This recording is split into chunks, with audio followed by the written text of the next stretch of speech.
So he finishes off this week, does Booker T. So The sequel we were hoping for. obviously, wrestling's always about like topping what you did the week prior. So I can't wait to see what we see next week on the next time Steve does the wrestling. Wrestling is all about topping. That move will definitely take place during an advert next week. I did like how the cameraman went. He was like sort of behind it, then went to the side just to make sure Booker T couldn't see all that he wanted to see. The dirty old perv. I was clean shaven, and then I heard Booker's commentary during the Figure 4 face plant, and now I've got this. So, an interesting decision to say the least. I like Shotzi, but in a match like this, I'm like, oh no, I don't prefer you. What makes sense? If I was Fallon Henley, Yeah. I would 100% be having Shotzi win that match. Okay. Oh, Yeah. you know what? I hadn't thought about that. Yeah. Like that. Yeah. Shotzi in kayfabe and in terms of just sheer technical prowess. That's a comment how good Steve is, not how bad Shotzi is. I would rather wrestle Shotzi. You know what? That makes a lot more sense. Yeah. If you look like that. Yeah. Shotzi's brave though. She is brave. She jumps off things. She was also struggling to keep up with Steve in a couple of moments of this match, but she did get one of those fabled shoot Hurricane Ranas off the ropes, a German with his arms locked for an incredibly near fall. It was a good little decent match. I was just really taken aback by JC Jane's lack of pop when she came out. That's a focal point of NXT for years at this point. Yeah. Yeah. I was just surprised, like, okay, Shotzi's back with who? But, oh, wait, I thought they'd keep her away from people like they could because there's a big difference there. And that's no knock on Shotzi. Stephanie Vickers very good. Yeah. Yeah. Oh, well. Backstage, Sol Rucker tells Kelani Jordan, that her bad run of form will change soon. Spooky gothic destroyer Zarya is actually a normal person now and tells Kelani to use her setbacks as motivation. Cora Jade interrupts and blames Kelani for neither of them winning the Fatal 4-Way last week. Cora says she'll definitely get her hands on the title before Kelani wins another one because deep down, she's still the same little girl from Michigan State University. I'm not the same guy! That really offended her. Kelani slaps Cora and says, I'm not. Yeah. You're wrong. Yeah. Zarya was the bit that I enjoyed least here. She's just one of the crowd now. Yeah, She was. lost in the I think shuffle. she was even wearing jeans. Like a chess player. Yeah, yeah. She's like, no, girl, listen, you need to use that as motivation. I'm like, that's not what I want to hear from Zarya. I want it to be that desert lass who was beating up all the ninjas. Yeah. That's a bit of a Jamie haterism, isn't it? The fact that she's now talking and becomes less aura about her The being. more she talks. She went from Mad Max to Mid Max. That's what MJF's called Yeah, now, he's isn't on it? age. Oh, get him. I just have a talk less and hurt more. Yes. Well done. She hurts people. Oh. Like the Hurt Syndicate's theme in AEW. Great song. It's good that. I like that. During the break, we see Steph furiously looking for Fallon backstage. Yes, we do. Thanks for that. It was shot like when Jericho got lost in WCW walking around. Oh, it was like, yeah. The Spinal Tap thing. So long take when Bruce Willis is going back to get his stuff from the flat in Pulp Fiction. Yeah. Yeah. When it's all tense. Yeah. But this wasn't as tense. You It could was have had, on the same level. you could have had the Benny Hill music over this one. It was like CM Punk got locked in Titan Towers. Obafemi storms into Ava's office and says he wants to eliminate Eddie Thorpe, even if it means putting his title on the line. Ava doesn't want to reward Eddie with a title shot, which actually Contradicts everything she's done. Oro Mensah attacked Ethan Page time and time again. He kept pinning him. And his bad behaviour, it was always like after a match as well, wasn't Yeah. it? His bad behaviour was rewarded literally with a title shot. Do you remember the time when the ref actually counted along after the match Yes. with the roll up and we lost our minds? I do ref remember should be- that. That ref should be fired. Yeah. But now Oba's going, I want to fight this guy. And she's like, no, get out, Ava. It's time to go. I've had it with her. This has lasted so long. She's terrible. That now, like, things have happened in football. Like, David Moyes is back in Everton now and just stuff like that. Robert Stone tells Oba that Thorpe is playing him like a fiddle, but Oba even pins him against the wall and demands the match. Ava convinces Oba to put Stone down and reluctantly books it for next week. Stevie Turner enjoys seeing her rival in pain. My man, Oba. I quite enjoyed Robert Stone doing that because I knew what was coming next. That was cathartic when he picked him up and pressed him against the wall. I love to do the same. I sounded Go on, Ross. Just say what you see, fella. Oh, I'd love to pick him up and. Oh, he's a handsome man, is Robert Stone. Oh, yes. But no, for the memory of Come Tuesday, obviously, he deserves to have his comeuppance, which he still hasn't received. He never did anything wrong with Von. He just moved on. Well, he did. Yeah, he did just move on. Yeah. If that's like Can't me- mourn forever. If I stop giving it to the Donkey Sanctuary, then just forget about Peanut. That's the same thing. Yeah. Von Wagner is the same as Oh, your now make us donkey. all sad. Well, I've really been questioning my engagement recently because they told me when I signed up for the Donkey Sanctuary that Peanut's got a best friend called Maverick. Oh, yeah. And someone needs to support Maverick £3 a month. So I was like, Kayla, my mom and fiance, Yeah. would you mind doing that? She's like, nah, don't want to support the donkeys. So I was like, what? Who even are you? Oh. Who even are you? So do you have someone to sponsor that donkey? No, if you want to go and I'll do it. Donkey Sanctuary, yeah. Maverick needs some Yeah, support, yeah. Maverick. You send us a link, I'll sponsor Maverick. Just the Donkey Sanctuary on Google will get you there. Oh, it's not like I need to click a link to refer. No, you just see it, yeah. Yeah, why am I treating this like, yo, you'll get the donkey rewards, Maffew? You Like, do, you get a picture. No, I mean, that's what I mean. You won't get like the recommend a friend bonus where like, right. it's just a really badly photoshopped picture of like your donkey with a thumbs up. Or whatever. Thank you, Ross. Or I whatever. couldn't believe it because she supports the guide dogs like I do as well, but she won't support the donkeys. And I'm like, They're very similar. yeah, they are. Donkeys are great. I'd love a CNI donkey. That's their job. Kind of debate Smith's knocking all the magazine racks. Do you know donkeys drink tea? Their own version of herbal tea. Donkeys are like humans in the fact that they like warm drinks in the winter. So I was watching a video of donkeys. They put like the tea bags in the big buckets and then they fill it up with boiling water. Then they drink their tea like humans do. Wow. That's where my £3 go in a month. Donkey tea. Donkey tea. Donkey tea. 1, 2, Mickey T. The donkey tea. Sounds like an MC. Donkey tea, a donkey that really likes watching a certain move in NXT. Put a donkey on it. Oh, thank you. Ava Nee's gone. She's lost all authority. She's now just Oh, could go back to talking about donkeys again. the inmates are Not running the talk about asylum Ava now. again. Yeah. Terrible from Yeah, Ava. go away. When we are. Ethan Page attacks Dante Chen. Because I know what's coming. I know you've got your little. Gas lighting is what you've just done there with that sigh. Yeah. The amazing Ethan Page attacks Dante Chen before the bell and wins a short match. He tells Dante to stay out of his business and crushes his leg with the ring steps. He drop kicks him. It was, stay out of my business. Dante could have got out of there. Easily. Yeah. But Ethan, I can accept Dante's leg staying in there, but Ethan's got to stand up and run towards the steps to make it look hard. He's got a Kaiser it, yeah. He just was on his arse and went, yeah. Looked terrible. It was a donkey kick. If anything. It wasn't really. yeah. Sorry. You tried. I did. Javon Evans runs out and attacks Page, who hits him in the jaw and taunts him. Javon bleeds a little dribble of blood. Again, I'm not doing this because obviously just to wind you guys up. This was a really good look for Ethan Page. Beating up people.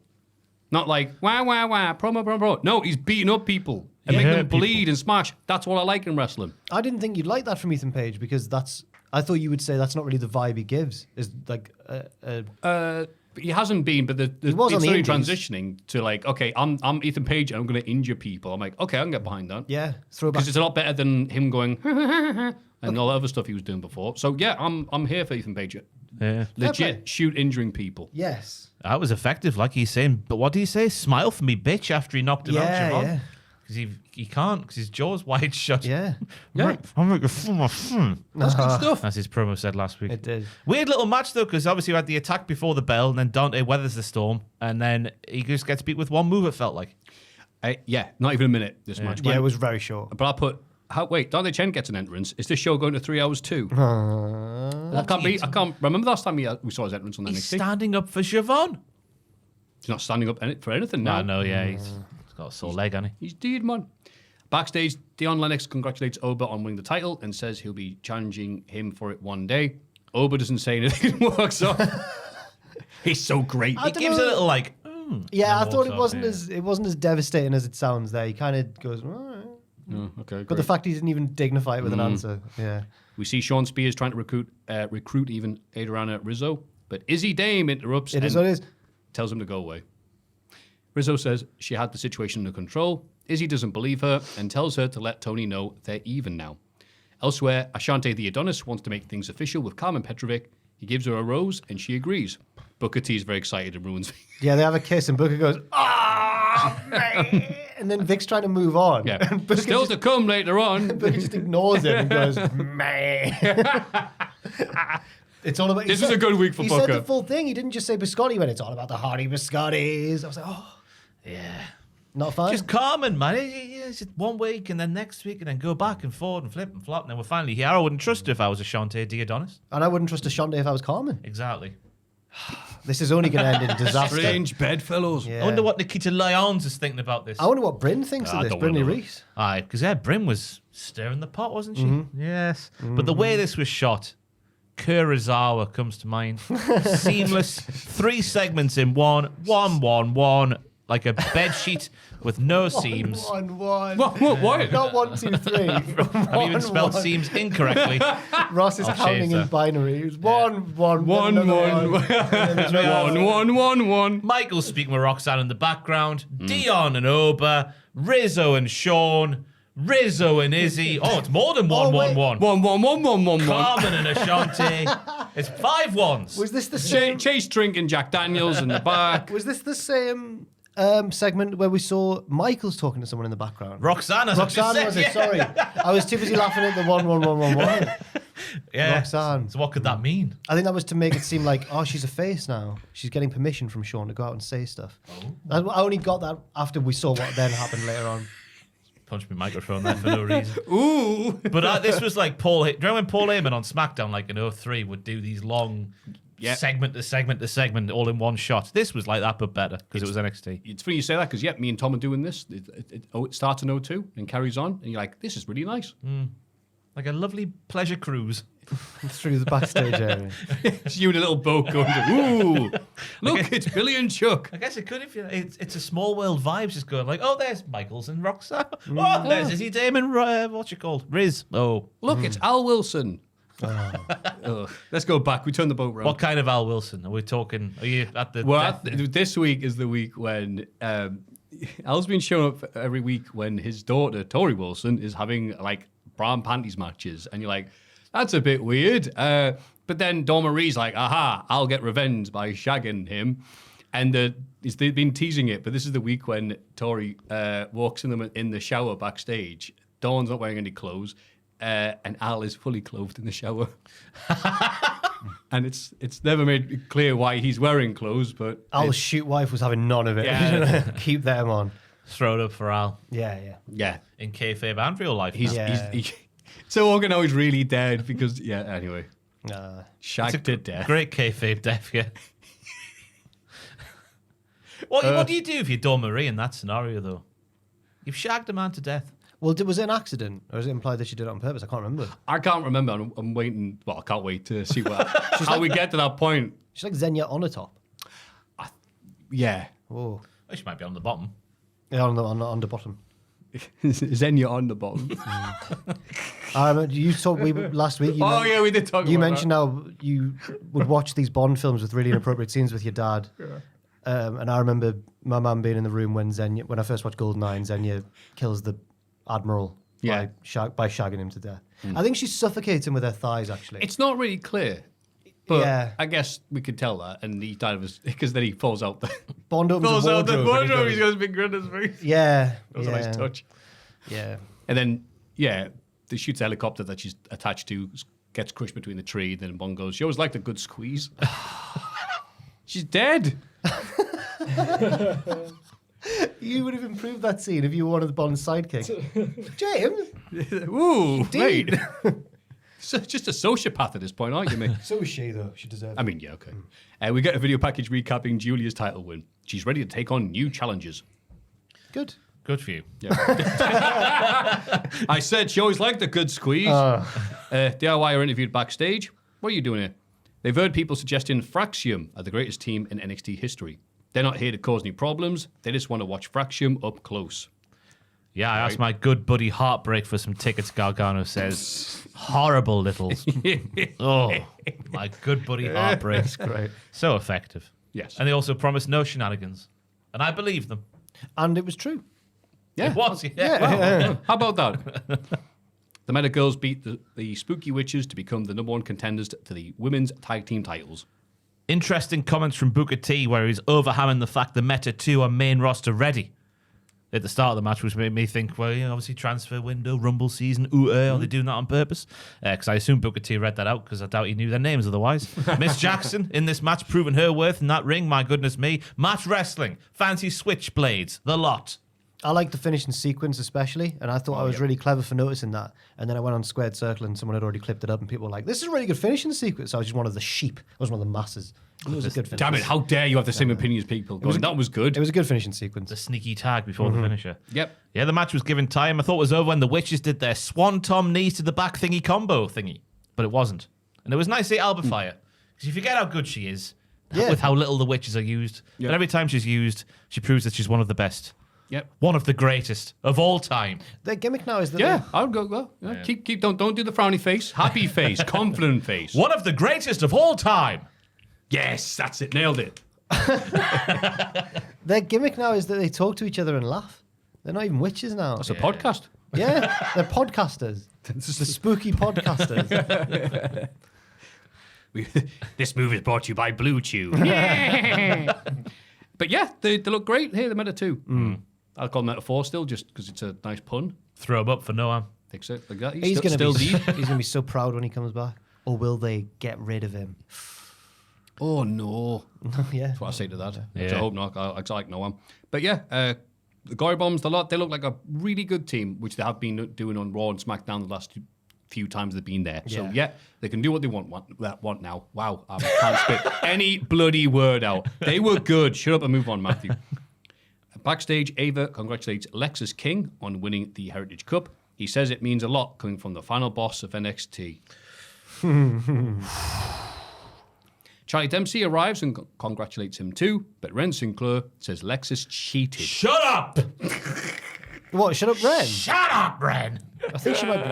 Is she She's right? lying. It was an accidental contact in the midst of a leapfrog last week. We all saw it with our own eyes, Ren. She wants him to have a rematch. King maintains what Ross just said, the low blow was an accident. Ava mocks Ren, but agrees that Charlie deserves a rematch. We hear a commotion outside. It sounds like a bloody earthquake just happened.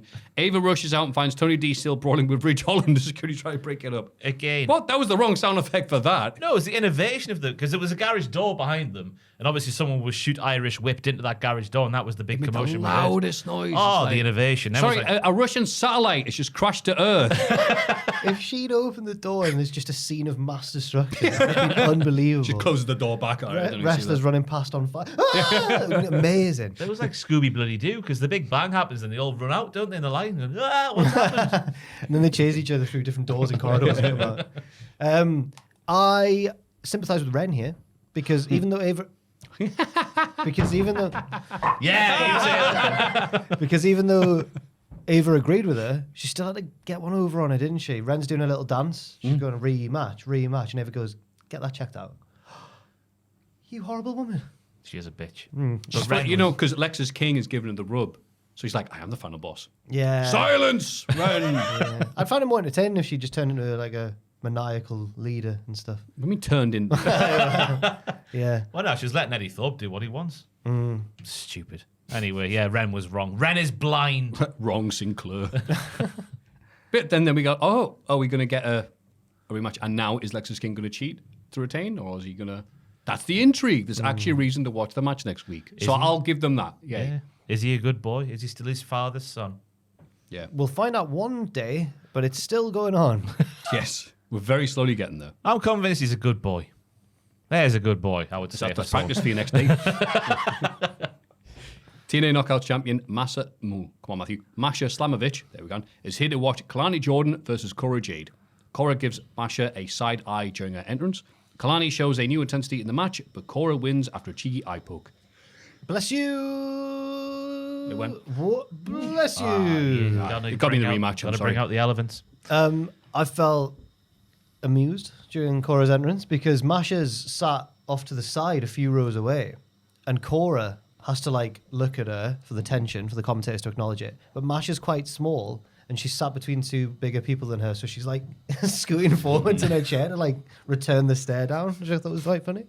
She just stood up and started doing the USSR anthem, like the olden days. Hackter. Not that kind of hackter, the old school hackter. Thank you. I think that for a match involving two women who you'd normally expect to be like the less experienced two in a match, although it was actually all right. It was pretty good. It over-delivered for me. Didn't even reach the driveway Ooh. before the postman gets to the letterbox to deliver the letter. Oh.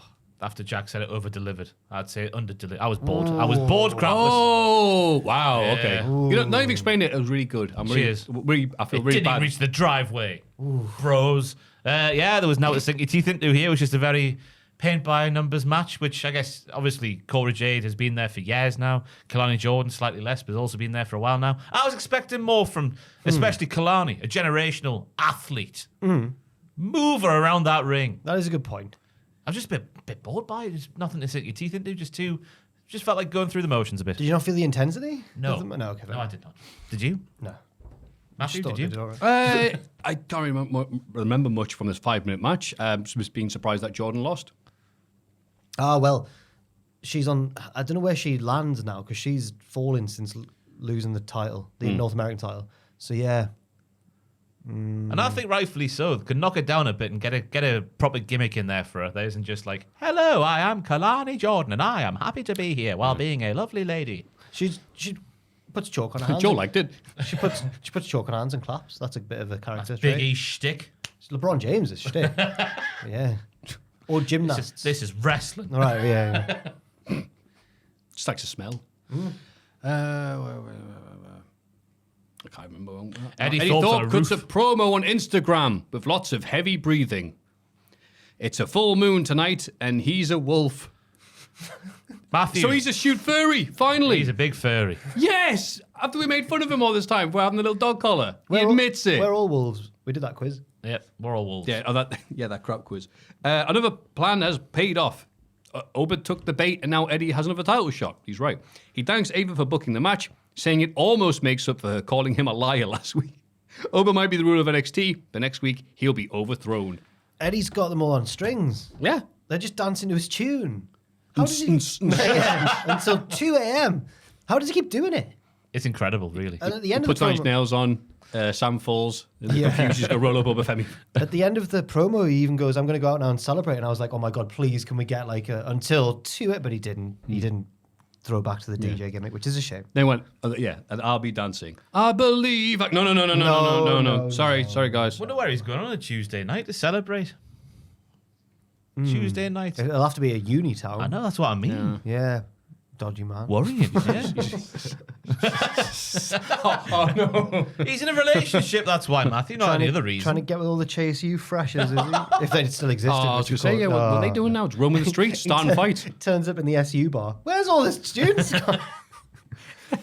Just Andre sadly pouring pints for himself. I was going to say he's got to have an overpriced pint and then get a kebab and go home, isn't he? Underpriced in a student town, surely. Underpriced. I don't know pint. about the current day. I was going to say, when they used to do the rock nights at Reds that we used to go to, sometimes they just forget to put the pricing down. And it'd be like, yeah, here's the normal prices. And we're like, wow, I'm glad we came here. Yeah.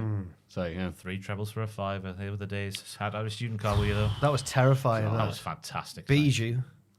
Sinners, which is now a little Irish pub. Is it? Arr. I've not been in, is it? Hey. I forget the name of it. But yeah, it's The like... Little Irish Pub is the name I've of it. forgotten the name of The it. location of Sinner seems weird for an Irish pub. Anyway, right next to the gate. Anyway. It just feels weirdly rustic to have. Anyway. I get what you mean, yeah. JB and Inamura confront Fraction backstage. They're frustrated at not getting the champ's attention, so now they want the next title shot. OTM interrupts and says it doesn't matter because Fraction's title reign is about to end. Fraction leave to get ready for their match. OTM tell JB and Inamura that if they end up having a match, they'll get dragged through the mud. Inamura thinks they're talking about mud wrestling. Yeah. OTM asks if he's a comedian, which causes him to start a brawl. Security rush to break it up. They can't resist. WWE can't resist. Apart from maybe Shinsuke, there's not one other Japanese wrestler in WWE history who hasn't been given a bit of a wacky shtick. And I'm fuming about it, you know? That lad from SmackDown, Oh, with all the... 03, Go on. had the little lady with him. I've forgotten his name completely. Oh. Kenzo Suzuki. Kenzo Suzuki. Yeah, his gimmick was he was crap.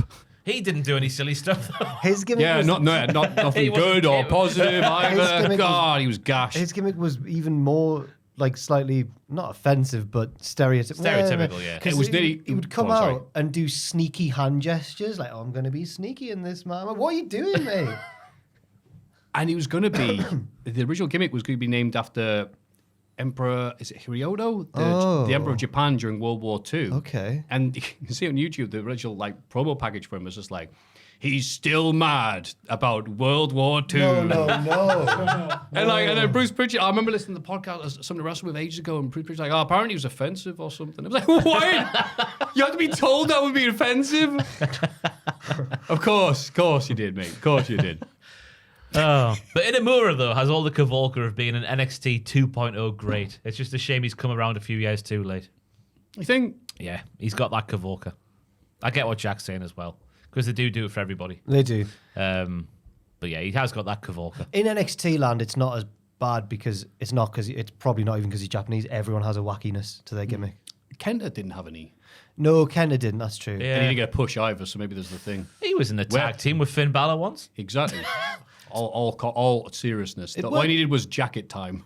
Oh, Ikemen When he Remember had that him? big poo. He had a poo. That was one of the greatest segments of all time. I'm sorry to bring up poo again, but I'm going to go in his cage match and find out what he's up to. He ate pizza and ice cream, and then more pizza, and then more ice cream, and then had a big poo. That was a promo package in NXT. Joel, you should have seen it. It's like watching Bluey.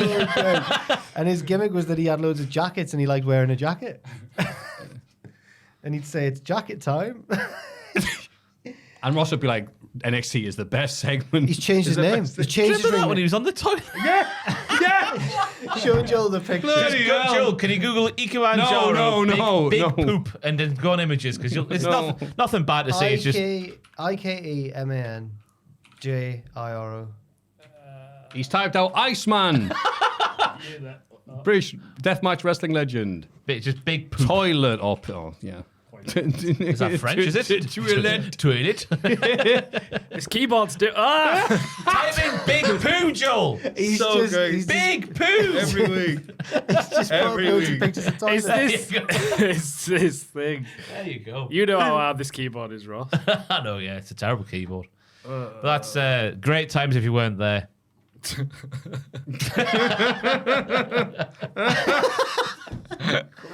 He's now changed. I remember this guy. He's changed his ring name now to Kuroshio, Tokyo, Japan. Weird. His name's Tokyo Japan. But only out of There's those... jacket time, by the way, Joel, in the middle there. There they are. Yeah. Great picture. His, so his ring name is Kuroshio, Tokyo, Japan. Tokyo's his middle name, Japan's his last name. Only the word Tokyo is capitalized. So it's Kuroshio, Tokyo, Japan. Okay, where's he wrestling now? He's a freelance wrestler. Oh, sweet. He's last been wrestling at just non-promotion affiliated anniversary shows in Kurikan Hall, where he had like 5 matches in a day. What's going on? I don't understand. So things are going great for him. Yeah. We see a tweet from Trick Willie. He needs to work out his next move. I'll see. Yeah, he does. Who's he gonna feud with when he comes back? Yeah. We don't know. Ross is still looking at Jack. Axiom successfully Sorry, I've just- defends the all, tag all, title. all the memories are coming back here. It's just. Oh, no. Sorry. No. I can't remember if this is the right promo or not, but it's called Inside the Life of Ikemen Jiro. Jiro? It's not the right He's on the gyro one. now. On the gyro. He's unemployed. Puts the 2 in NXT 2.0, am I right? Axiom successfully defend the tag titles against OTM. DIY, come on, Maffew. DIY look on from the platform with begrudging respect. Got some of these sentences. That's where Heartbreak got their tickets too. Yeah. You Mike should have given Rome. them really bad tickets, like in front of a pillar. We're in the toilet where Ikemen Jiro. Mike Rome has heat with Booker T. Oh, what a bit. Why didn't he say Fraxium? It's Fraxium, isn't it? Why didn't he call them Fraxium? Highlight of the show. It's, as far as I can see, it's just a nickname fans have come up with, haven't they? It's never actually been. Has it been? I think Vic said it a few times on commentary. Maybe. Yeah, you know what? Until now, I was like, wait, are they not actually called that? No. Yeah. Everybody I know calls them that. Officially, it's Nathan Fraser and Axiom. Everybody, Catchier, to be fair. everybody I know calls them that. It's a crazy thing. You know, the window cleaners, the plumbers. saw my Hey, cousin- you see that fraction match? I saw my cousin the other day. He was like, "Oh, Fraxis, yeah." They've swept the globe. I'm This is relieved. at a funeral as well. It's very inappropriate. I'm relieved they won here though, because I was a little bit worried that OTM were going to beat them, just given some of the build was a bit Right. weird. But we don't know. I don't think we know enough about OTM yet as characters for them to be the champions. So I was relieved that Fraxion managed to retain. I enjoyed the matchup of small and quick and big and strong. Oh, the big strong boys fulfilled their role well. Lucian Price with shades of the King's Shed, with the Lariato on the Axiom, I've written down there for some reason. And his Uranagi on both lads while one was locked in a Scorpion death drop position. There was a nice spot as well, the double submissions locked in by the champions and Bronco Nima reversing. He reversed it into a standing suplex on the other to break it up, and then a scintillating finish with the Shane McMahon splash from Nathan through the table on the outside. Here comes the dummy. Here comes the professional Dummy footballer. talks. Oh no. Followed by the Spanish fly off the ropes into the golden ratio from Axiom. Axiom just proving they're a different level in terms of tag team wrestling, but you would expect that with their experience compared to OTM. I agree with everything you've just said. They're the best tag team in all the land still, Yeah. currently. Yeah, they are. Did they win tag team of the They year? it was they unanimous. certainly Thank did. God for that, yeah. 'Cause Yeah. I couldn't think of anybody else right now. And it was interesting now at the final bell, they only had eyes for DIY. So what are Jay Bigot and Amura going to say about this, huh? That's what the world's asking. They'll say, they are. they'll say, can you please pay more attention to us? And they'll have a match, and Fraxion will win, but DIY will beat them up afterwards, and it'll lead to a match like over WrestleMania weekend or something. Yep, I can see that happening because we That's did my that with guess. Waller in Theory last year, I think. Or the show that's on, is it near Valentine's Day? this Oh, year? yeah, I'll be there, I'll be there. forgot Oh, what it's No called. Mercy Day, or whatever they stupidly call it. Where we are. Before the break, we see a mysterious pair of leggies. Leggies? And, Get out feet, the- and feeties. Leggies. Booty-wearing feeties. So half the internet loved that bit then. In the ring, Roxanne Perez cuts an oddly babyface-ish promo. All she wanted to do in her title reign was make women's wrestling special and help create a great women's division. She thinks she achieved that. She admits that Julia was the better woman last week and congratulates the fans because they got what they wanted. But what makes her sad is the state of the women's division with Julia as champ. She got me. Oh. Good. Yep. Nobody is better for the division than Roxanne. NXT doesn't deserve her and rants about how important she is. Bayley makes a surprise appearance. It was her legs. So I'd fill in there for Thank you, everyone. Jen. Yep. And she knows how to use them. And gets quite a haunting and crow-like pop from the crowd. You bloody hell. Did you hear that? Oh, it was, wow. It was weird. It was like the Beatles were in town. Yeah. Yeah. Sounds like the start of Raven's WF theme.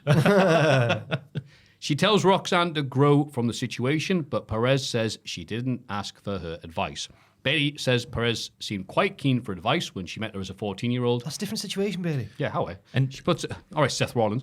She puts over the talent in the women's division, saying they'll be fine without Roxanne. Perez says Bayley is just like Natalya and CM Punk, trying to tell her the same old things. Bayley may have set records here, but Roxanne broke them. Now Perez is the role model. Bayley says the difference between them is Roxanne will be stuck here, while Bayley is going to win the title from Tiff Stratz and take it to Mania. They brawl and the show ends very abruptly because apparently they won over time. That damn Penta. Still from the night before. Exactly, that's how bad that's how over he went. Lots of height references from Pamela, which I thought was really unfair. It's not her fault she's 5 foot whatever. Yeah, I wear. Yeah, she's like, oh yeah, you've been asking for advice since you were a little bit shorter than you are now when you were 14. I'm not going to stand for that. A short queen's going to stick together. I know, It's yeah. shocking for Bayley to say that. Up the little people. Thank you. That's different altogether, isn't it? That's all right. Yeah. Up the short people. No, you've seen that photo of me, Bryce, I was there. Yeah, I was yeah. there. I wasn't a photo. It's simply my You can see the top of our heads because Jack is this far up above us. No, I stayed away because I was quite scared of Bryce. I think I'd said some criticism about him before. It's so funny to be scared of him. Well, I'm not the main. I'll not say who, but there's someone in this office who hates him. So I'll tell you in the break. Who was I it? think you've said it a few times. I won't before. say it now this time in case people have forgotten. Okay. But I have. Who was it? I'll tell you in the break. Someone hates Andrew. him. No, someone hates him, and I hate him because he's me dad. because he makes it all about himself in the Aw. matches. If there's like a 10 stare down, he gets right in the middle and stuff like that. Yeah, we'll leave that mysterious S driver's name out of this. No, it's So- not. Who is it? Yeah, I'm not- It's not someone you'd guess. Go on, just do a rhyme. No. Oh.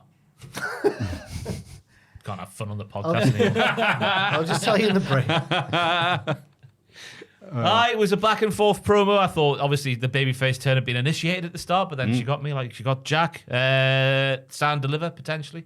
I don't think Bayley will defeat Tiffy Stratz this early into Tiffy's reign.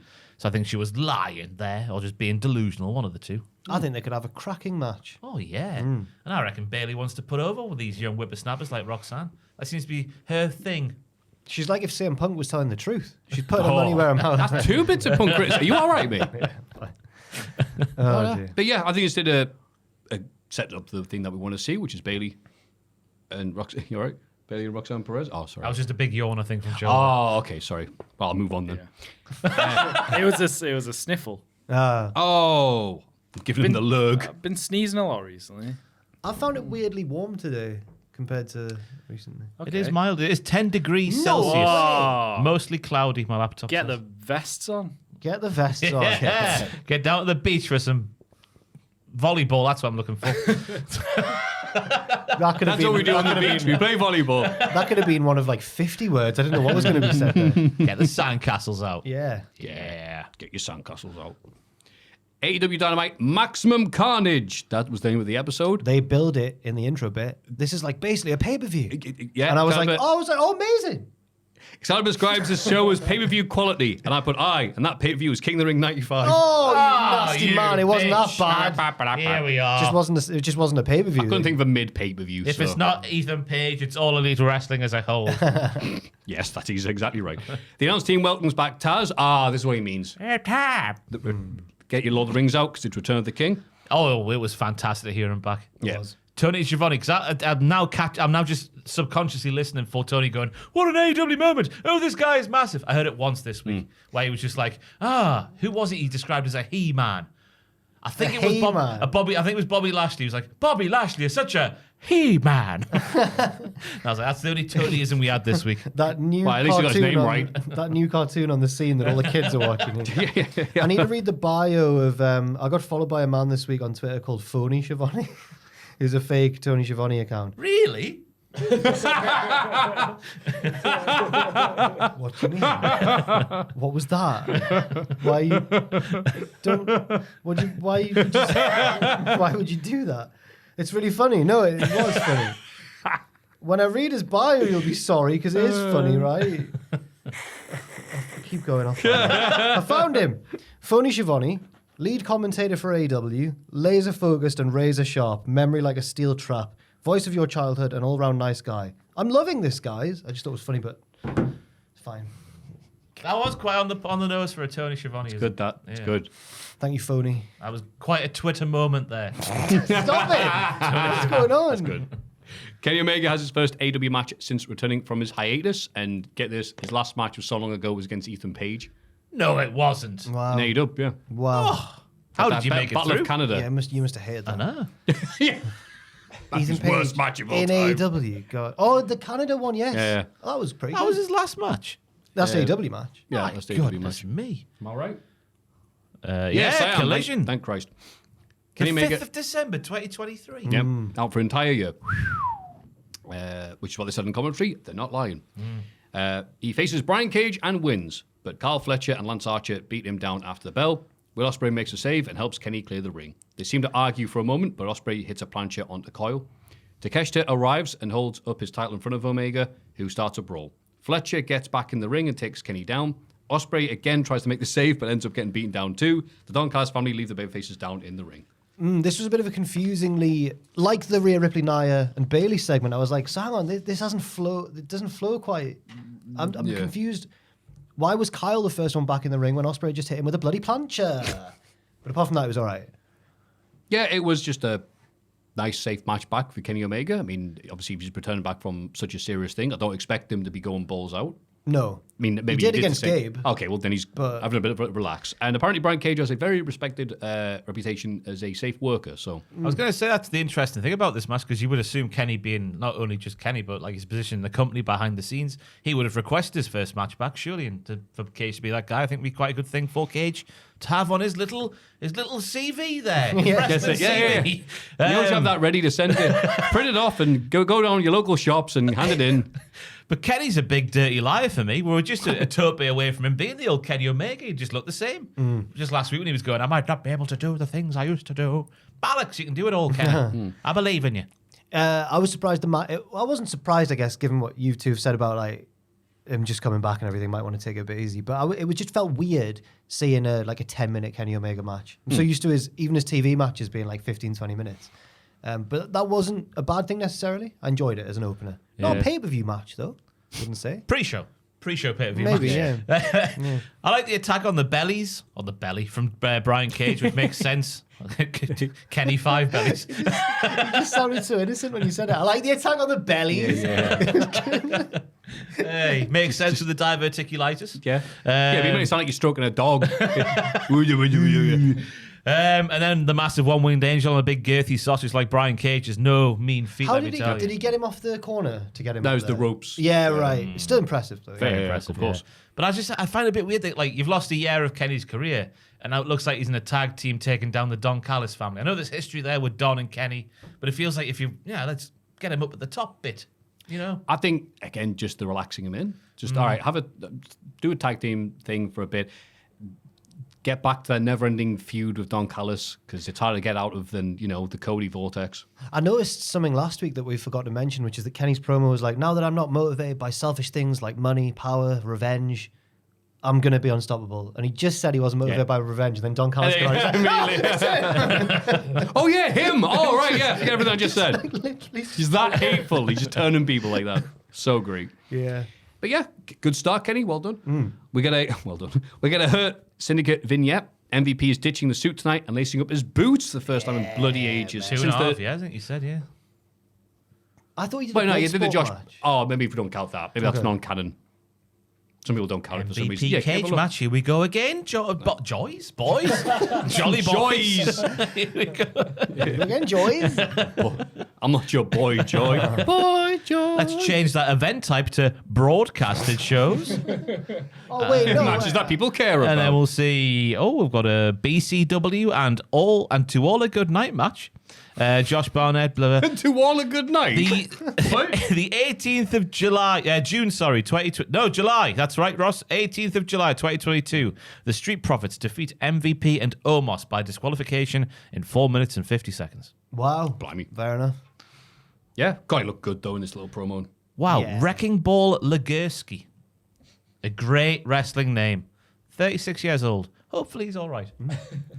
Wow, Because your silence is terrifying whenever you mention a I just want wrestler. to hear you talk some more. Because you're doing the thing that I do sometimes, and just that might like doom scrolling on Twitter or Facebook. It's like, all right, go on cage match, click this one dude, click this other dude, click this other dude. I see a picture. He's 6'4" and 374 pounds.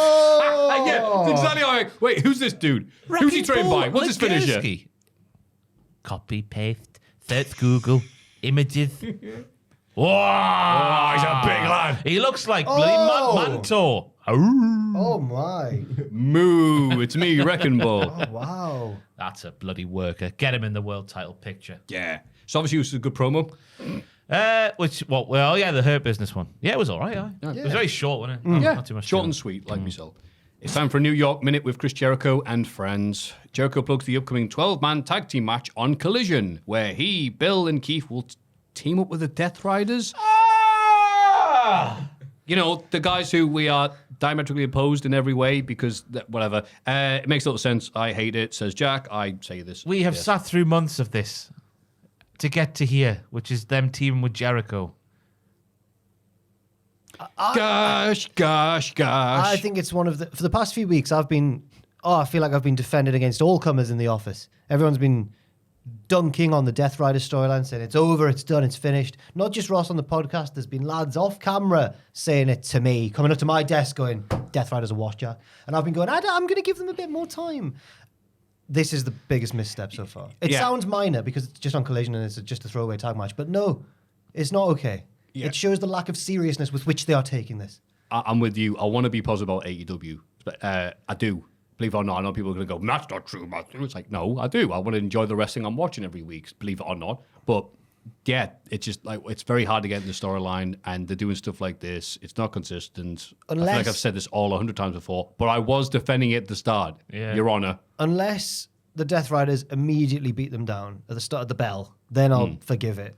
But it's so slapdash and not consistent with... It's the opposite of what Triple H is doing currently, where everything matters and everything makes sense. And people don't just team up Willington-Nillington.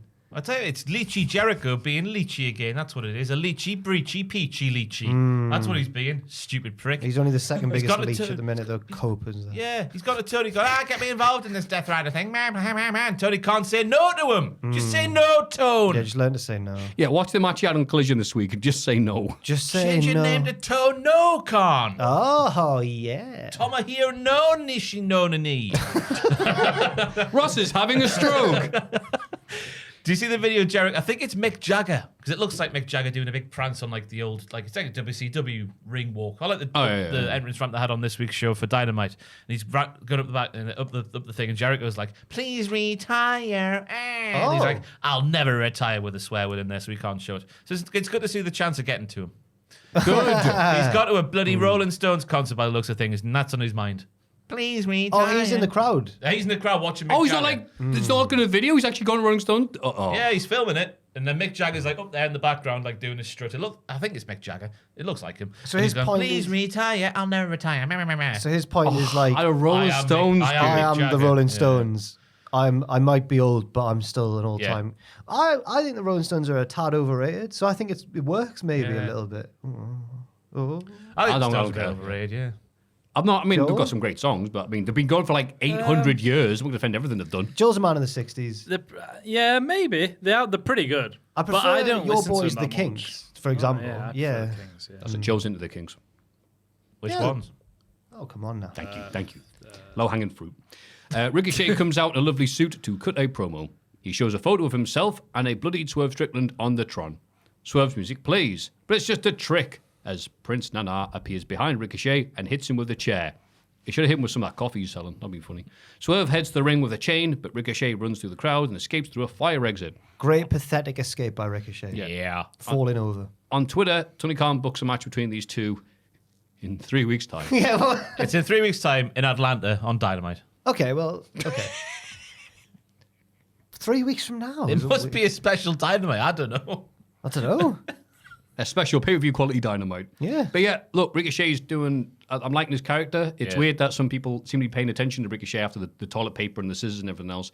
Because they keep on asking me, is this good, Maffew? I'm like, what are you on about? Because is it good that they're doing this with him? I'm like, well, he's a heel, so yeah. It kind of is, yeah. If he was a face, it'd be depressing. He's but a I'm heel all getting right. heel reactions. Right. I tell you what's the difference maker. I noticed it when he was just... There's the bit at the start of the promo where he's just looking around in silence. It's the Dharmas. It makes him like a right dweeb. It's great. I'm telling you.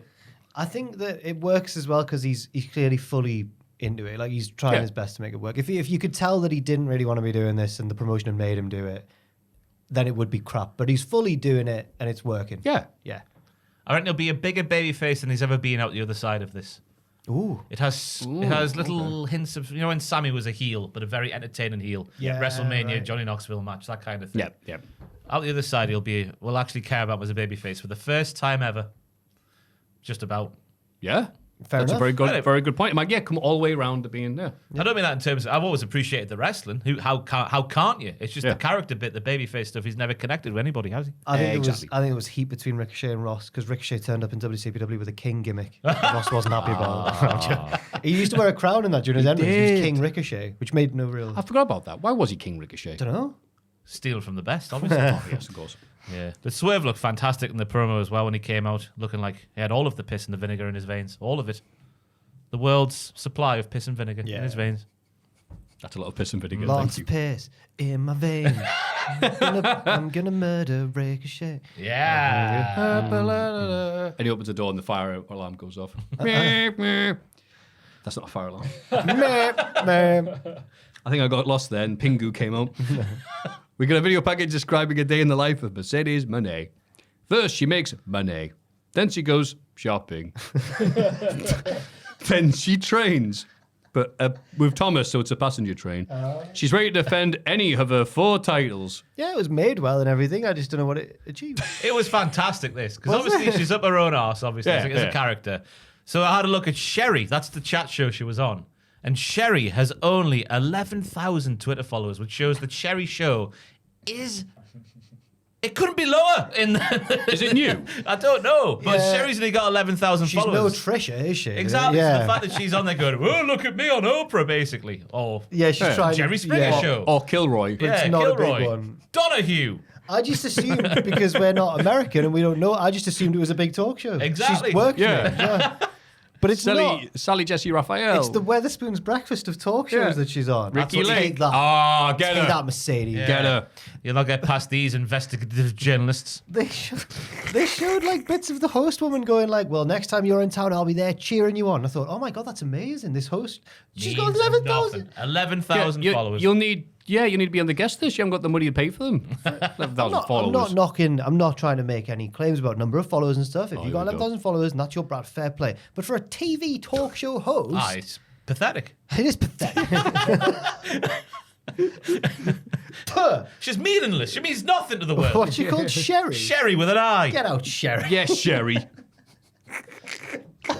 I'm so sorry, Sherry. Yeah, you'd be drinking it after watching this. Oh. Lashley, Shelton, and MVP take on Mark Briscoe and Private Party in a 6-man tag. The bad guys win. Boo. We're going to see MVP hit his old signature moves. Yay! That was fun. I enjoyed that. Yeah. Ball in. Hand the titles over now. That was a very conclusive and clean win. Yep. I'm worried for them. Yep. Yeah. The match was Ron Seal, MVP. I didn't expect to see so much of MVP, but he looked bloody good in there, let me tell you. He did. Is he one of those like real natural wrestlers who's just never does like crazy high flying stuff or anything, but just keeps himself in really good shape and just does the simple things really well, and so therefore he can just keep going. He's just good. Yeah, he's a Carlito type. I was gonna say because I always remember hearing someone, maybe Cornette, begrudgingly saying like, well, to be fair, Lawler was so relaxed in the ring that he never broke a sweat because he was so like. Oh, I love watching all the matches So from when any he- period because he's doing nothing and Yeah. getting crazy reactions. So like that's why he could still have a decent match with The Miz when he was like Yeah. however old and had like heart issues and stuff. Yeah. But whereas he was comparing him unfavorably to, he was saying the opposite of Lawler is Shane McMahon. He was so tense in the ring and just punches people. Maybe MVP is a bit of a Lawler Ooh. in the ring, in the wrestling. Ooh. Oh dear, Excalibur reveals that next week we'll see Cope versus Pac. Oh, poor no. Pac, man, he's I losing. saw the marquee. There you go. Imagine Now the money I'm we'll Cope. spend on those expensive letters. This is followed by a video package for Rated FTR. They're all best buds and they all love wrestling. They do. It was very thrill seekers, but like the modern day equivalent. Really earnest though, like Yeah. really seriously. Yeah. If that promo package was in the 90s, we would have heard the sort of hair metal on there and stuff. But obviously, because we're in the current day, we don't get the hair metal anymore, which is a shame, really. I would like to see a hair metal vignette with FTR and Cope frolicking around the woods. Going to the zoo. Yeah. Going on a bike ride, Yeah, FTR yeah. on the tandem bike. Cope on his gnarly mountain bike. He does like biking. That's how he came back to the ring. Yeah, because he realised he could take the bump. He fell off a bike doing a jump and then realised, I'm not sore as I would be previously. I can do the wrestling again. Yay. Celtic Warrior workouts. Yep.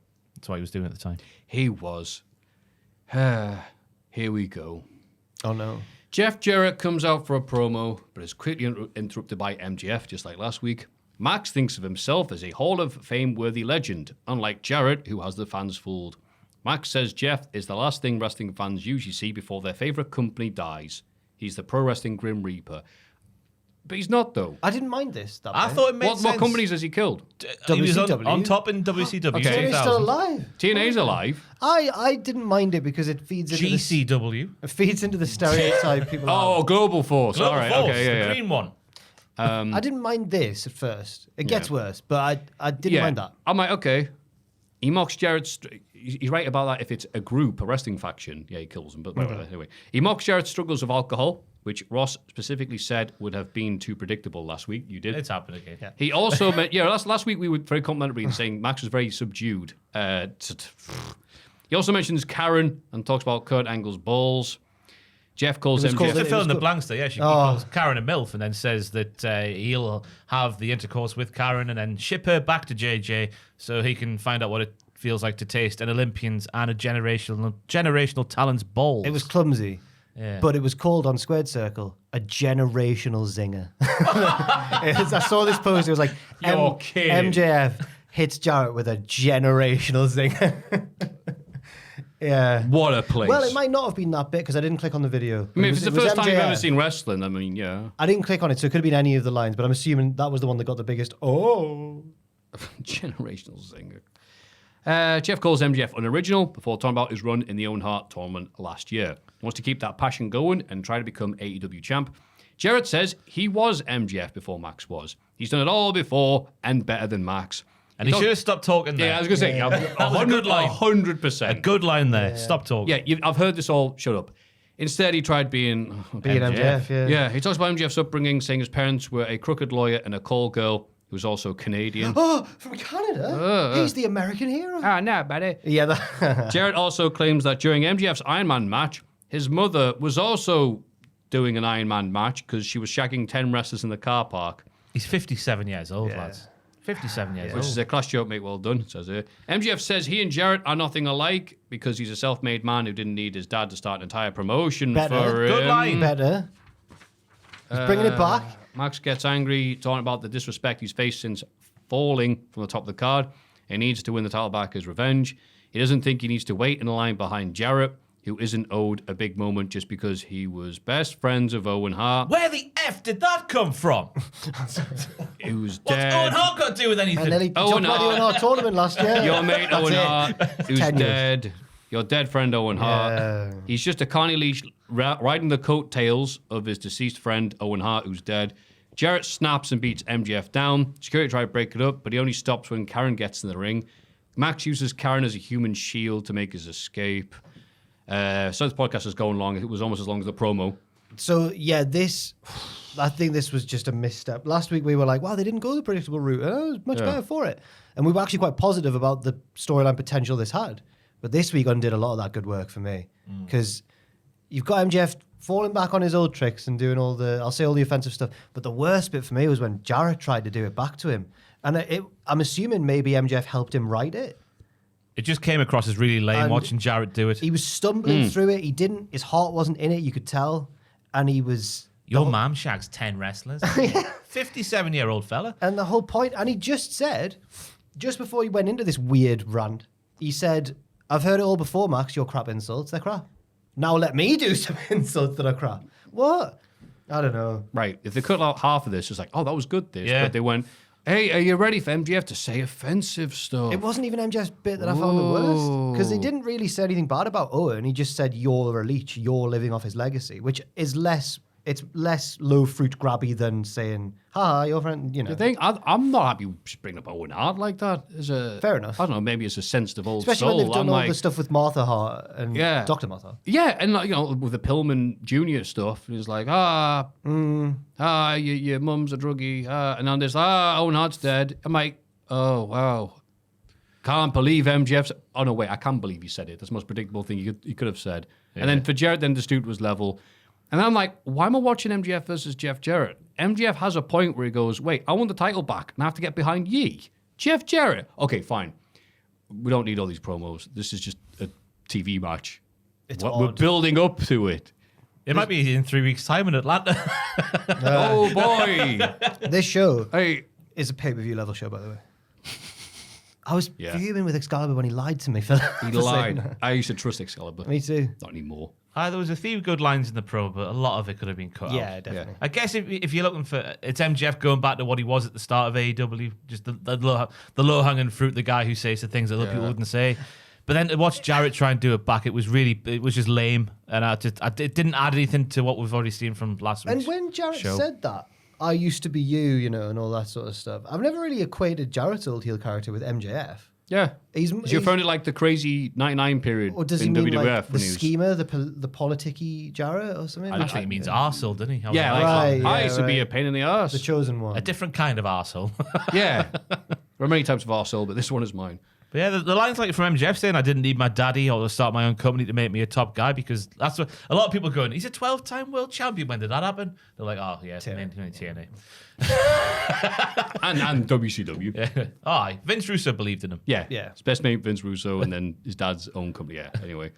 Yeah. It's a shame, like, because obviously Jarrett's won us all over, I think, since the start of AEW. Because when he appeared, you're like, he doesn't fit with the mission statement of this company. Yep. Then obviously had that natural dread every time he would nearly win a match. They worked around it. It was fantastic. Naturally turned babyface because of that stuff as a heel. And then, it was a big misstep this week. Yeah.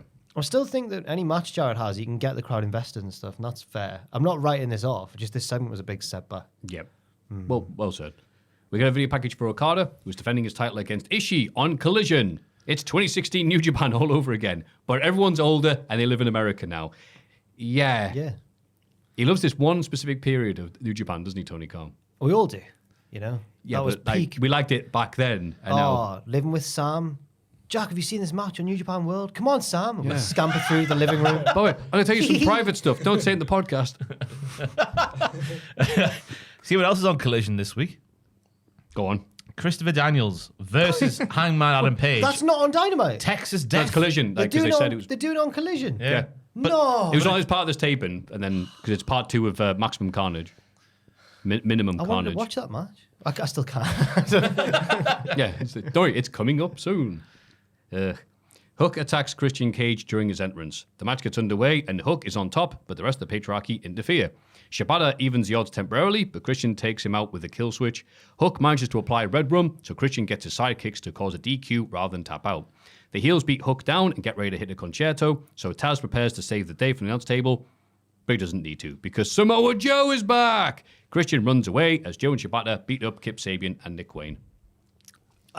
This was fine. I liked this, actually, for what it was. Yeah. Hook understood the assignment from the get-go. I thought his performance was very good. I like to think that Taz had him sort of chained up under the announce table, just like kicking him every 2 minutes to rile him up.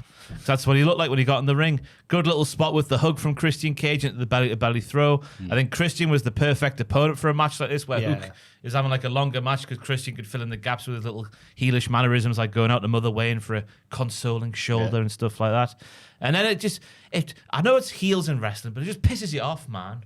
It really does. It pisses you off. What does the non-finish? Such a long finish and then a long match and a non-finish. But AEW rarely do those. Those little boys getting in there. Because this Damn has got to continue. I know. AEW rarely do non-finishes, though. I've got to defend them there. It just pisses you off, man. But then Samoa Joe coming back for the first time since the paper wall. Oh, yeah. Must avoid paper wall or it'll cost you literally over half a year of your career. Yeah. In kayfabe, obviously. I know he's been busy. Oh, God, that sucked. Taz used to manage Joe in TNA. It all makes sense. Oh. Yeah, that's the noise I made. Did he? Yeah. Before Aces and Eights? Yeah.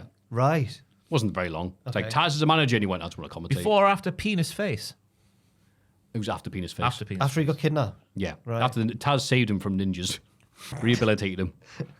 So that's what Joe started. Yeah, he became Brooklyn Joe for a bit. Good era. It certainly was. Yeah. So he was okay. Hook, even with a super worker like Christian, it was only an okay match. But Christian doing everything he can. No, I mean, like they keep putting Hook in these really long matches. I'm like, just 3 minutes.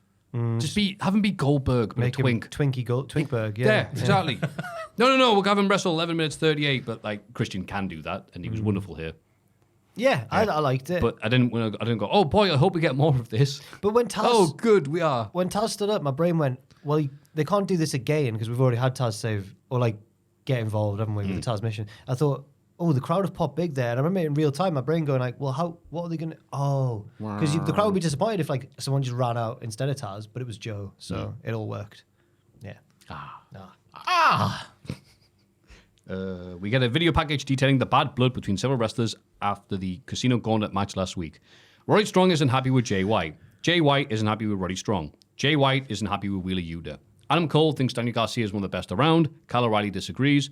Daniel Garcia is willing to defend his title against anyone. Adam Cole says the Undisputed Kingdom will win gold in 2025. This was weird. Do you not think this was a weird video? Do you think it was a weird video package? I think it's actually nice for them to... The thing that WWE does really well, because my friends started watching wrestling and other people ask me, so like, where do you start with wrestling?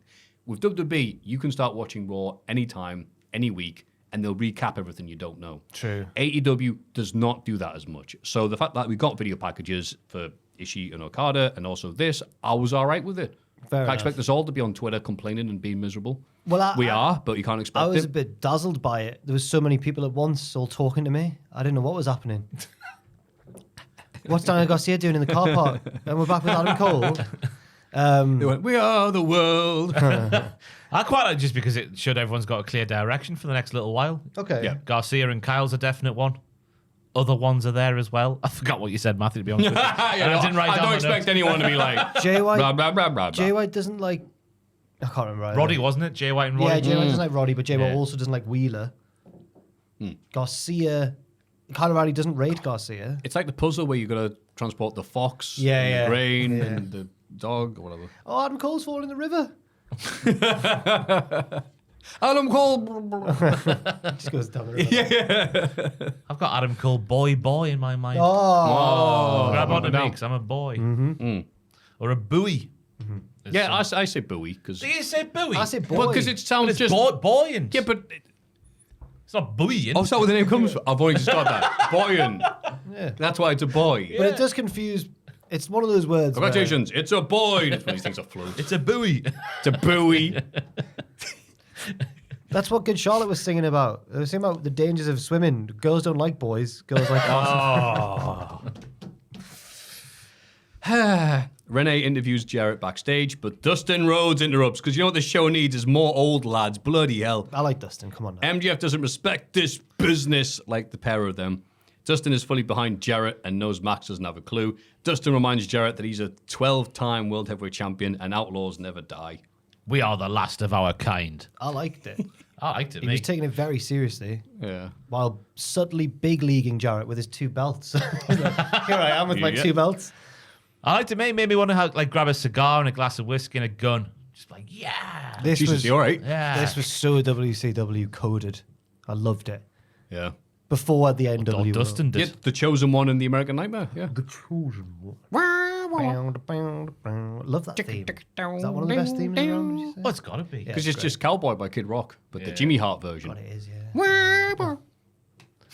Good version used in Ready to Rumble as well, where they're driving through the country roads and they're. And I hear the whistle blowing and the wind goes. I want to be a cowboy, baby. Riding all out with a tip and a ha. That's in Shanghai Noon, isn't it? When Owen I can't Wilson's remember. teaching him how to be a cowboy. And they do a montage of him like learning to be a cowboy to that song, I think. Oh. The late 90s / early 2000s were a weird time. Yeah. Yeah. Jackie Chan and Owen Wilson together for 2 films. Fraser Porter's a big fan of the film Wild Wild West and the song. He's a fan of that. I mean, Yeah. the song. I think absolutely. it's like a childhood thing, I suppose. Ooh. You put it on upstairs once on the speakers, I couldn't believe it. I've not heard that song for years. I've watched it a few times with mates. I'm like, come on, it can't be that bad, can it? You're Is like, it true that Will Smith chose that over The Matrix? He was offered Neo and Yeah. he chose Wild Wild West instead. Yeah, I think Will said though he wouldn't have done anywhere near a good a job though. No, true. Yeah, fair enough. Is that the film where he tackles a big mechanical spider? That's the one. But that spider was made for another film.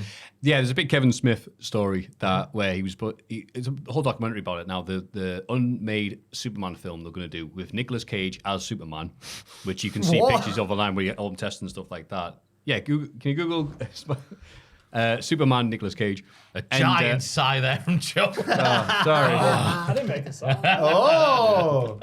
There was genuine defiance there. No, I didn't. There he is. I didn't think I did. Looking happy. So yeah. So Kevin Smith came on to help it. And Kevin Smith used to do stuff where he just tour telling stories. Oh. He said this entire long story is going to do this, and obviously didn't happen. But one thing the producer, whose name I forget, wanted was Superman fighting a giant mechanical spider. Okay. And he's like, okay, you know that famous comic book character, a giant spider, whatever. And he said months later he went to see Wild Wild West, produced by that same dude.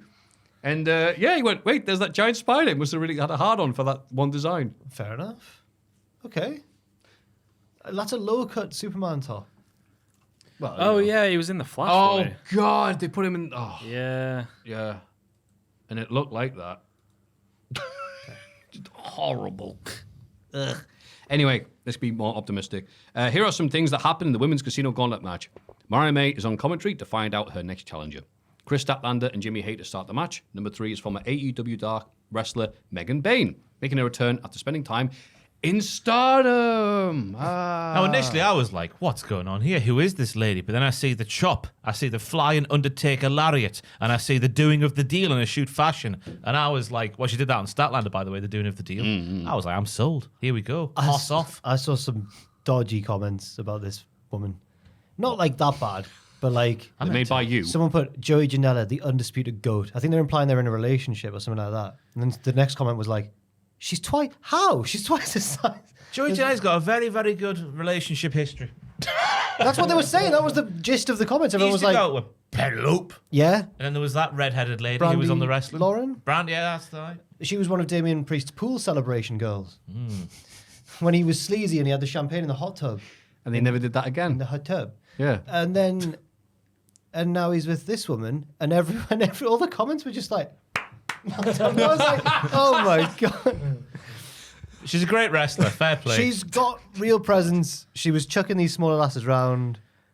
I This is thought she did well. The main thing for this match was just how many hosses they've got and how Yeah. TK needs to put them on television more, hossing off against each other. Your Willows, your Statlanders, your Megan Baines. I think Mariah did a good job putting her over as well. She was scared when she came out on commentary.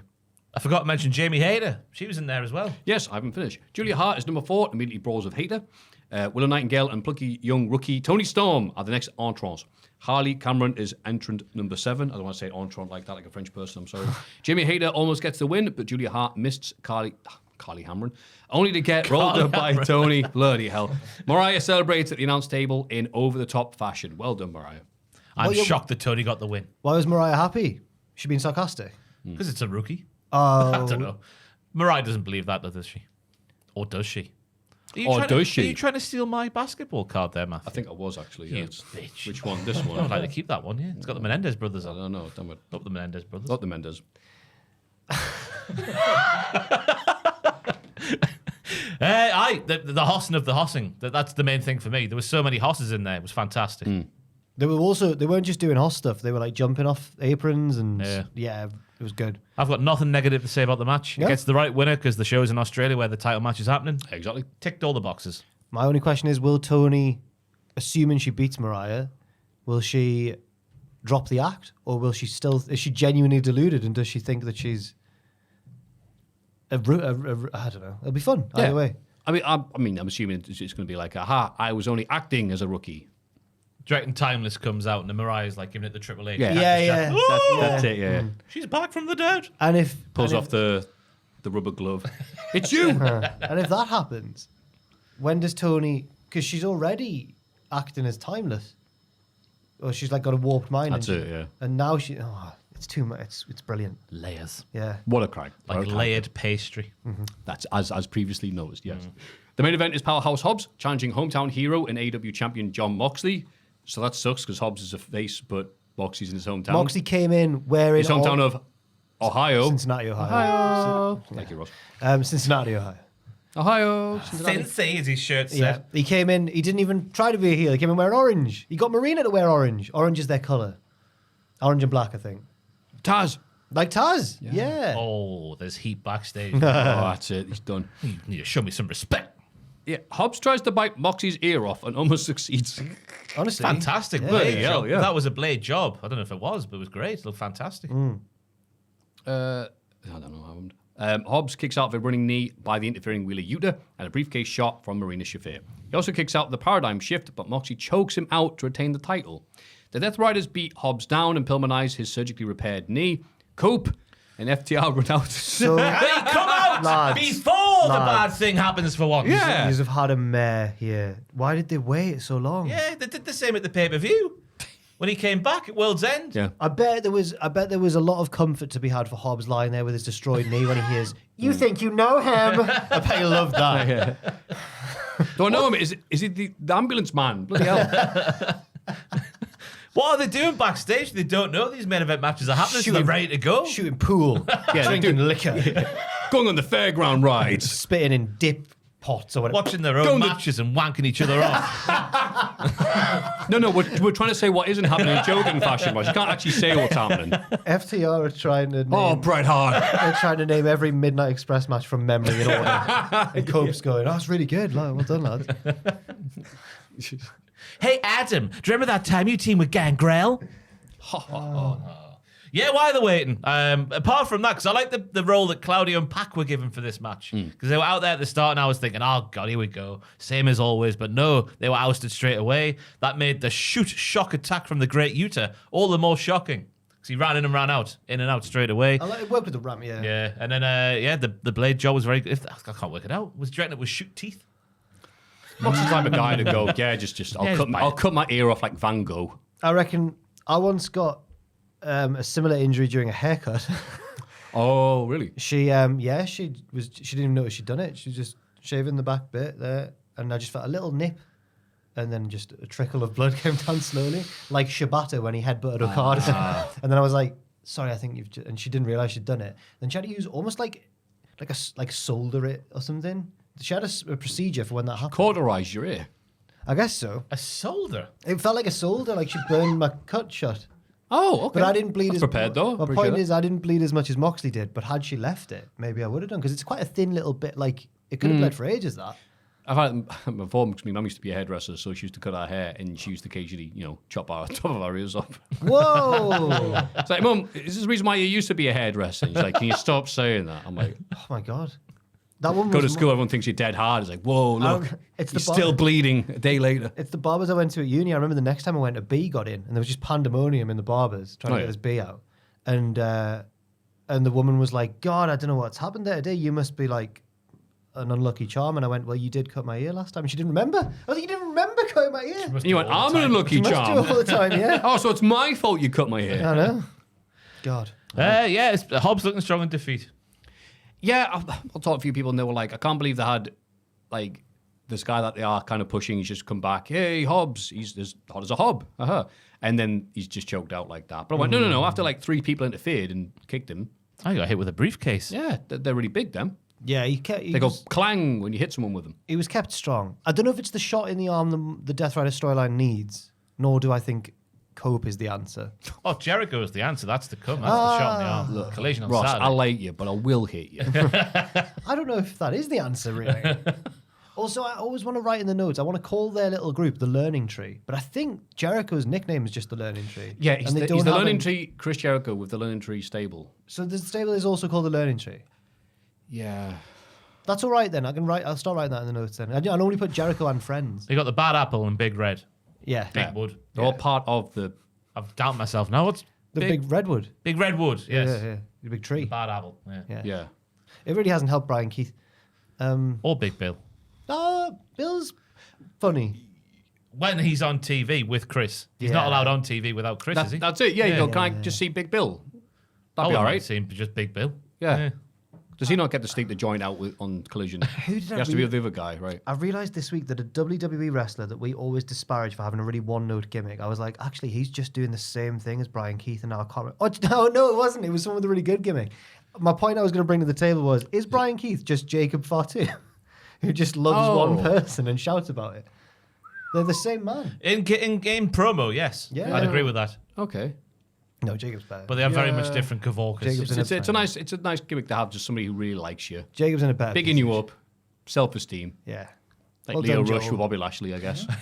I just said, well done. Yeah, well done, Joel. Thank you. Cheers, Joel. Sexy Joel. I'm sorry for thinking you sighed.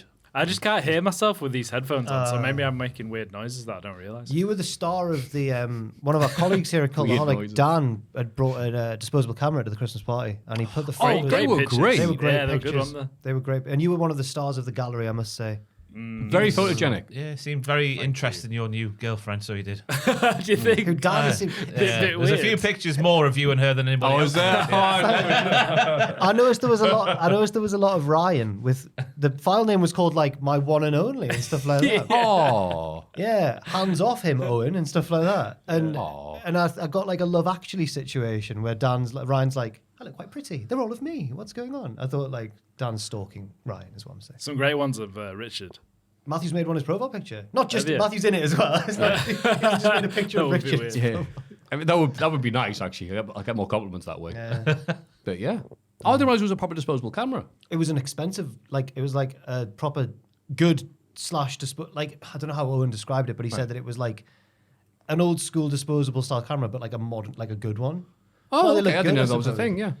He chose good pictures as well. They look like they're from the 90s, the pictures. Yeah, it tells a great... I thought Luke's comment was good where he said, it feels like the opening credits of How I Met Your Mother Oh. with all the slides. Right. Good pictures. Yep, cool. Yep. Yep. And that bonking of the microphone means that is the end of This Week in Wrestling. Let's have a rummage in our mailbags. Mailbag time. Oh, yeah. Wagwan, fellas. Wagwan. Long-time listener, first-time emailer. You lot are how I kept up with wrestling during my lapsed period. Question for you fellas.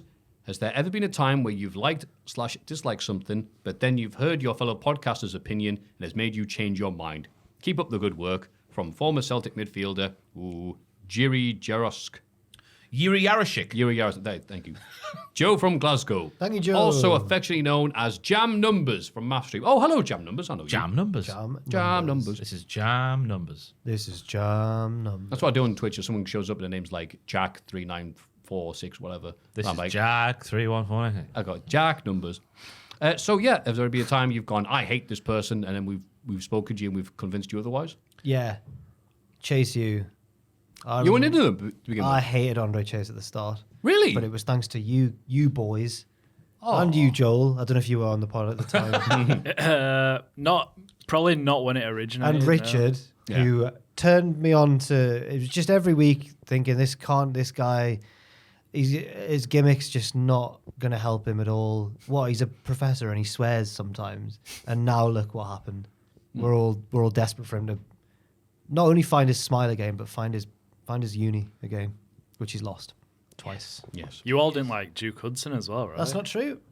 No, the I was just very dealer gimmick. skeptical of the guy and his actions, Yeah, but it turned out in the end he was quite a nice guy. Oh no, we didn't like the poker stuff. Yeah, the poker stuff where when he's playing a very stoical In fact, we character. called him Bland Hudson. Dull Dull Hudson. Dull, Hudson, sorry, yeah. Bland. We're not going to give you a good nickname. That's how rubbish you We are. called him Dull, and he was dull before he was delightful. Yeah. Undesirable to Because undeniable. you have to like hand things like, I'm going to flush you out next week on NXT. It seemed like you had. And I'm straight. It seemed like he had no charisma to speak of. Yeah. And then But he it started turns doing out, no, he did. He was like Dusty Rhodes in a Hulk Hogan shaped package. also. Come stand and deliver that I can't time. believe he's not. I can't believe he's not WWE champion at the minute. I don't understand. I don't know why he's not on TV. Why? Yeah. He's been to Australia recently. Follow him on the gram. Yeah, he's had a Christmas at Australia. Oh, lovely. That's probably why he's not been on TV. The surfing Santa. Yes. I'm led to believe the Australians have. And put lights around palm trees instead of your traditional Christmas Palm tree. Tree. That's right, yes. I can't think of one specifically from the podcast, but just the general talk of Brett versus Sean.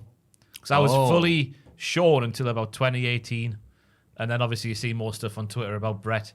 Then you start watching more stuff about Brett.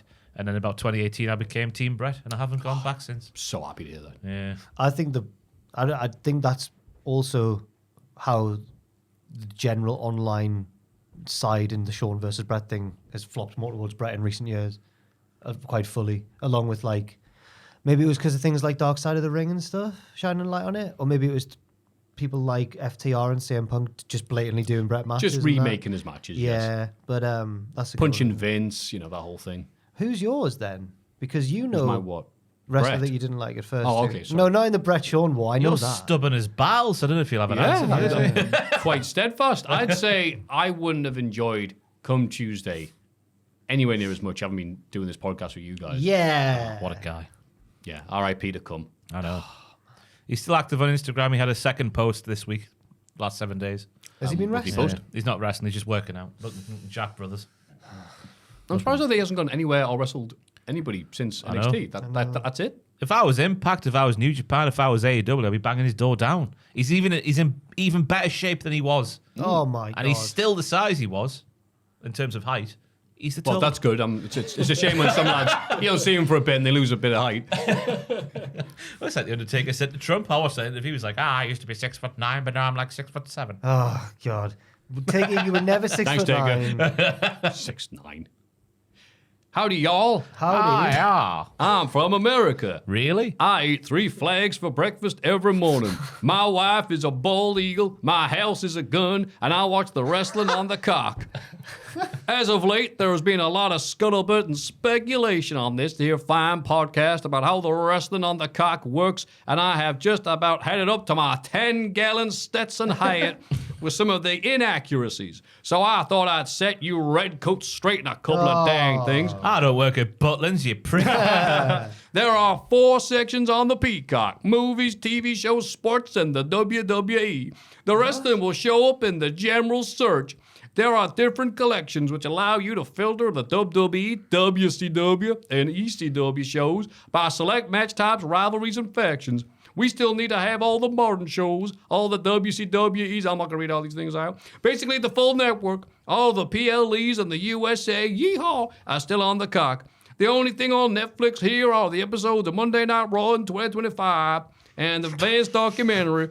The cock deal is up at the end of the year, so it's possible that Netflix will buy the U.S. rights to all of the WWE at that time. As a long-suffering wrestling nerd, I'm aware of 2 things. Old wrestling is nonsense, and modern wrestling is also nonsense. My question is, if you could trade one modern wrestling thing for an old wrestling thing, something you haven't seen since the Attitude Era or earlier, what would you choose? I would get rid of that there dang Spanish fly and bring back the heart punch. The Spanish fly is a silly maneuver. I just don't understand the kayfabe physics of why half-hugging your opponent and doing a backflip would cause your opponent to also do a front flip. The heart punch, on the other hand, is cool as hell. It's a punch to the heart. You need that to live. Thanks, y'all. Signed Footy McKick, former Newcastle upon the Times soccer club fella in the different shirt who can pick up the ball whenever he likes. A.K.A. Ryan from Tucson. I don't know how to pronounce that. Tucson, Arizona. Tucson. Oh, you think you know how to say his own place name, like, but... Fair play, Maffew. Thanks, Ryan, for that God, subscribe. you really committed to that. Presumably, you'd already seen it was quite a big paragraph. I just, as soon as you said, howdy y'all, I'm from America, I went, right, here we go. That was the clearest Newcastle upon Time I've ever heard. That's how it's written on there. It's got a tight T-I-M-E. Damn it! I thought you'd slipped up once again. Yes, this long-term plan I have for mispronouncing where I'm from. What would we get rid of one thing from modern wrestling and bring back one thing from the past? Oh, okay. Everybody being good wrestlers, I'd get rid of Right. in exchange for rubbish but characters. Yeah. So I'd keep some good wrestlers, You've talked about this before as well. but I want more bad wrestlers who are just gimmicks but also bad wrestlers. You were, Oh, like, okay. you were buzzing when Dabba-Kato was on the scene, That's for example. that's the best modern day example. That's the closest we've come to it. Oh, that's what we're referring to, like, double. Someone from 1992 in the modern day can't wrestle, but it's a gimmick and he's there for a good time. Maybe Tangaloa as well. Oh. But yeah, everybody being flawless, get out. That's not Yeah, my if wrestling. everybody's flawless, then no one's flawless. You need a repo man or something like that. I'd bring back. This is a bit of a niche one. I can't work out what I'd swap it for. I'd swap it for mind-numbing Twitter discourse, but I'd bring back the popularity of printed wrestling magazines. I think they're really cool, and you just never. There's no point. It's hard to get one off the ground, and then once you've got one, it feels like you get like there was a what was it called, man? That wrestling magazine that the lads we met in WCPW did. Was it the Tag Rope? They had really good wrestling magazines, and they did like a few issues in a row, and I got really into them, and then they had to stop because they weren't making enough money. It's too expensive. It's print media, so I'd swap rubbish Twitter with good old magazines. That's my answer. That's a nice pick. I'm too busy thinking about my American accent to think about anything there. What would I replace from the good old days? What do I miss? I can't think of anything. I'm really sorry. You like old wrestling? I do like old wrestling. The wobblier ropes, maybe? No, they're horrible. Oh, right, okay. That was one of the funniest things about going on the Peacock back when I had all the old wrestling from all the different territories, and you're like, I'm watching the WWE stuff from 1999, and God, your show looks awful compared to the other territories you've had on here at the same time period. Have you lied to me about these smoky arenas? Do you think that... Smoke-filled arenas, not an arena on fire. That'd be weird. Because I think that's what made me first realise I need to watch all the rest of these lads' videos. Well, I watched like the first OSW, the WrestleMania 1, and the first spot in the first WrestleMania, I think, is a crisscross, and they just can't believe how funny that is. And then they're like, the ropes are so wobbly, it looks like the Alien Ant Farm music video for Smooth Criminal. And I thought, that's a brilliant show. I need to watch these boys. Oh, that's nice. And then I need to become a content creator in wrestling myself, I thought. Oh, I know. Thank you for bringing that up. Pet peeves of modern wrestling compared to old school. And this is me just showing my age here. And I can say old school, early 90s, or when I was a ban on message boards, because they're roughly the same time period. People have an opinion on stuff in wrestling that they haven't watched. Back in the day on message boards, you at least knew the person you were talking about, a wrestler or a wrestling thing or an angle that you'd see on TV, they'd actually bothered to watch and give their opinion on. The amount of times I have to talk to people and I'm like, I think this, because of this. And I'm like halfway about to start a compelling argument and go, wait, what? What did you just say? You're wrong. You haven't watched it. Why are you looking at me when you're saying this? Oh, sorry. I pretend you're something. I visualized you as I don't know, Grimace. And even though these are modern conversations, are these referring to modern wrestling or like older stuff that they haven't watched? Like so and so's way better than Kamada. It could be anything. Like, I remember this thing and this thing happened. I'm like, neither of those things happened. Right. Why am I talking to you? I'm wasting my life. I can still look at me when you're saying this. I can see the grains in the sand literally depleting in the hourglass of life, talking to ye.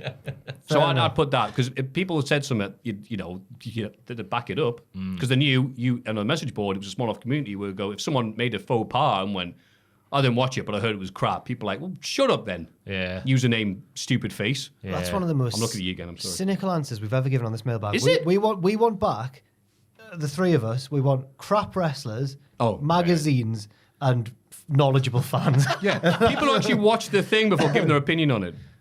Yeah. Like, what if on a Roger Ebert said, I didn't watch the film, I watched a trailer, look crap. I used to read the Two plot thumbs down. synopses of the Oscar candidates and then pick who I thought should win Best Picture. What, of films you haven't watched? This is what made me start watching films again, because you were so riled. Not just you, but everyone was so riled that I didn't. Oh, God, I remember you going like... I read the plot synopsis. I haven't seen it, but I've read the plot synopsis and a video on YouTube telling me what happens in Goodfellas. I'm like... Sometimes I'd watch the trailer if I didn't quite get enough from the plot synopsis. And again, it was like, well, it's Goodfellas. I'm like, oh yeah, that rare, hard to find film. I didn't say it was hard to find. No. But I still appreciate you getting it for me. Thank you. No worries. Thank you for pretending to watch it.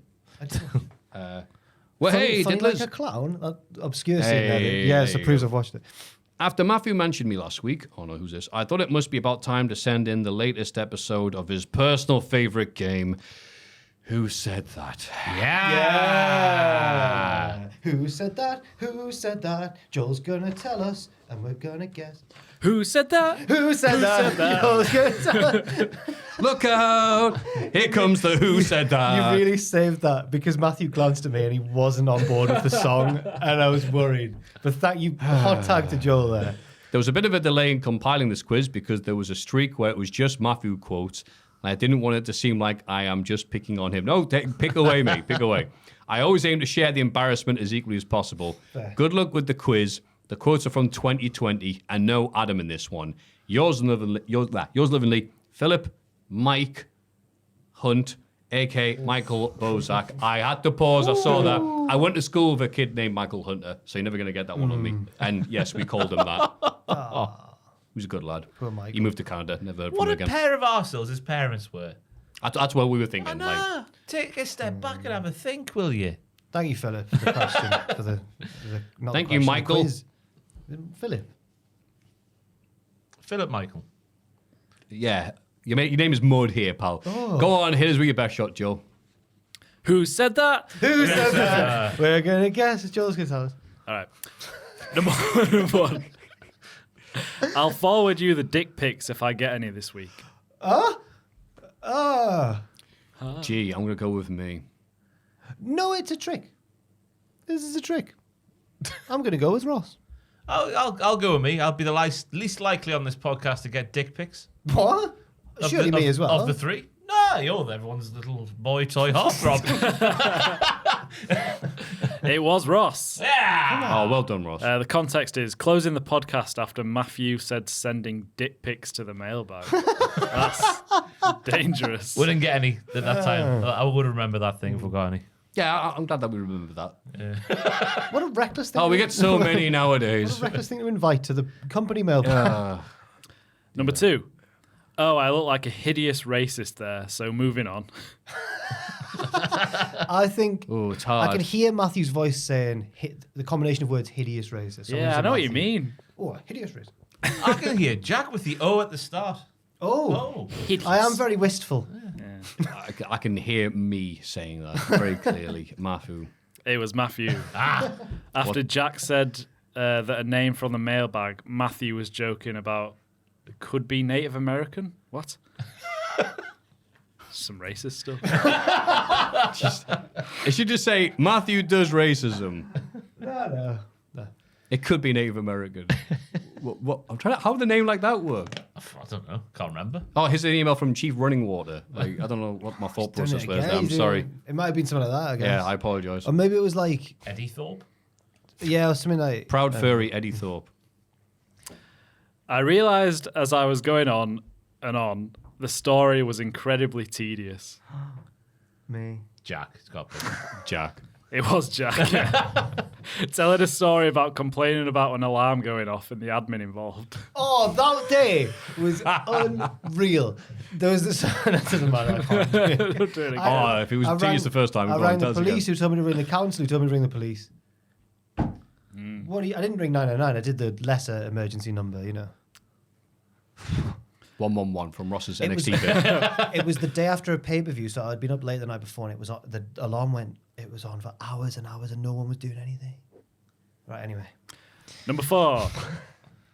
I think we have a recurring theme this week in wrestling, and it's that women ruin everything. Maffew, I'm going to go. Yeah, I know Matthew quoting his dad. It's sarcasm, but I'm going to go for Matthew, but it could be anyone. It is Maffew. Okay. Yeah. Commenting on an AEW segment with QT Marshall and his in-storyline girlfriend of Ali, a.k.a. The Bunny. Yeah. She aye. dumped the blade for QT. I have no memory of that. I have vague memories of that. I can't remember that. Wow. Number 5. Credit to the two of them for going balls deep in what they're asked to do. Ross. That'd be me. Yeah, Ross. Yeah, it was Ross. We're 100%.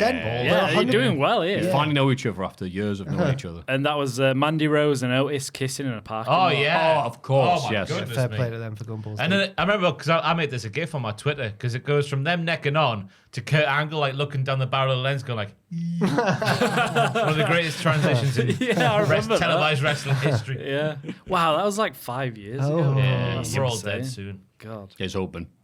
Number 6. Sam Driver said publicly that if it wasn't at work, he would eat his hat. And as far as I'm aware, about a year later, he's not eating any hats, which is a bit of a shame. Oh my god. It's got to be me It's like him. being a hypocrite.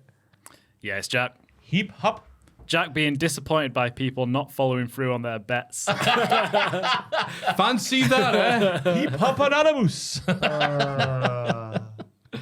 Yeah, you're 100% still, I think. Right? Wow. Right. Number 7. He battered him like an egg. Ooh, battered him like an egg. I don't remember that. I'm gonna go. It's one of the other two, I think. I reckon a battered would be quite nice. A battered hard-boiled egg. I'll go with me on that. Explode. So I would try. I'd be thinking of the right thing. Like he whisked him like an egg, but say the wrong thing. I'm the undisputed champion of mixing metaphors here. So I'll go I'm going to go with me, yeah. It's Maffew. like an egg. It was about Karrion Kross beating Tommaso Ciampa in NXT. He battered him like an egg. Oh, because he's bald, maybe. Yeah. Yeah, maybe. Yeah. Yeah, there you go. Number 8. That's a racist question, and I'm not going to answer.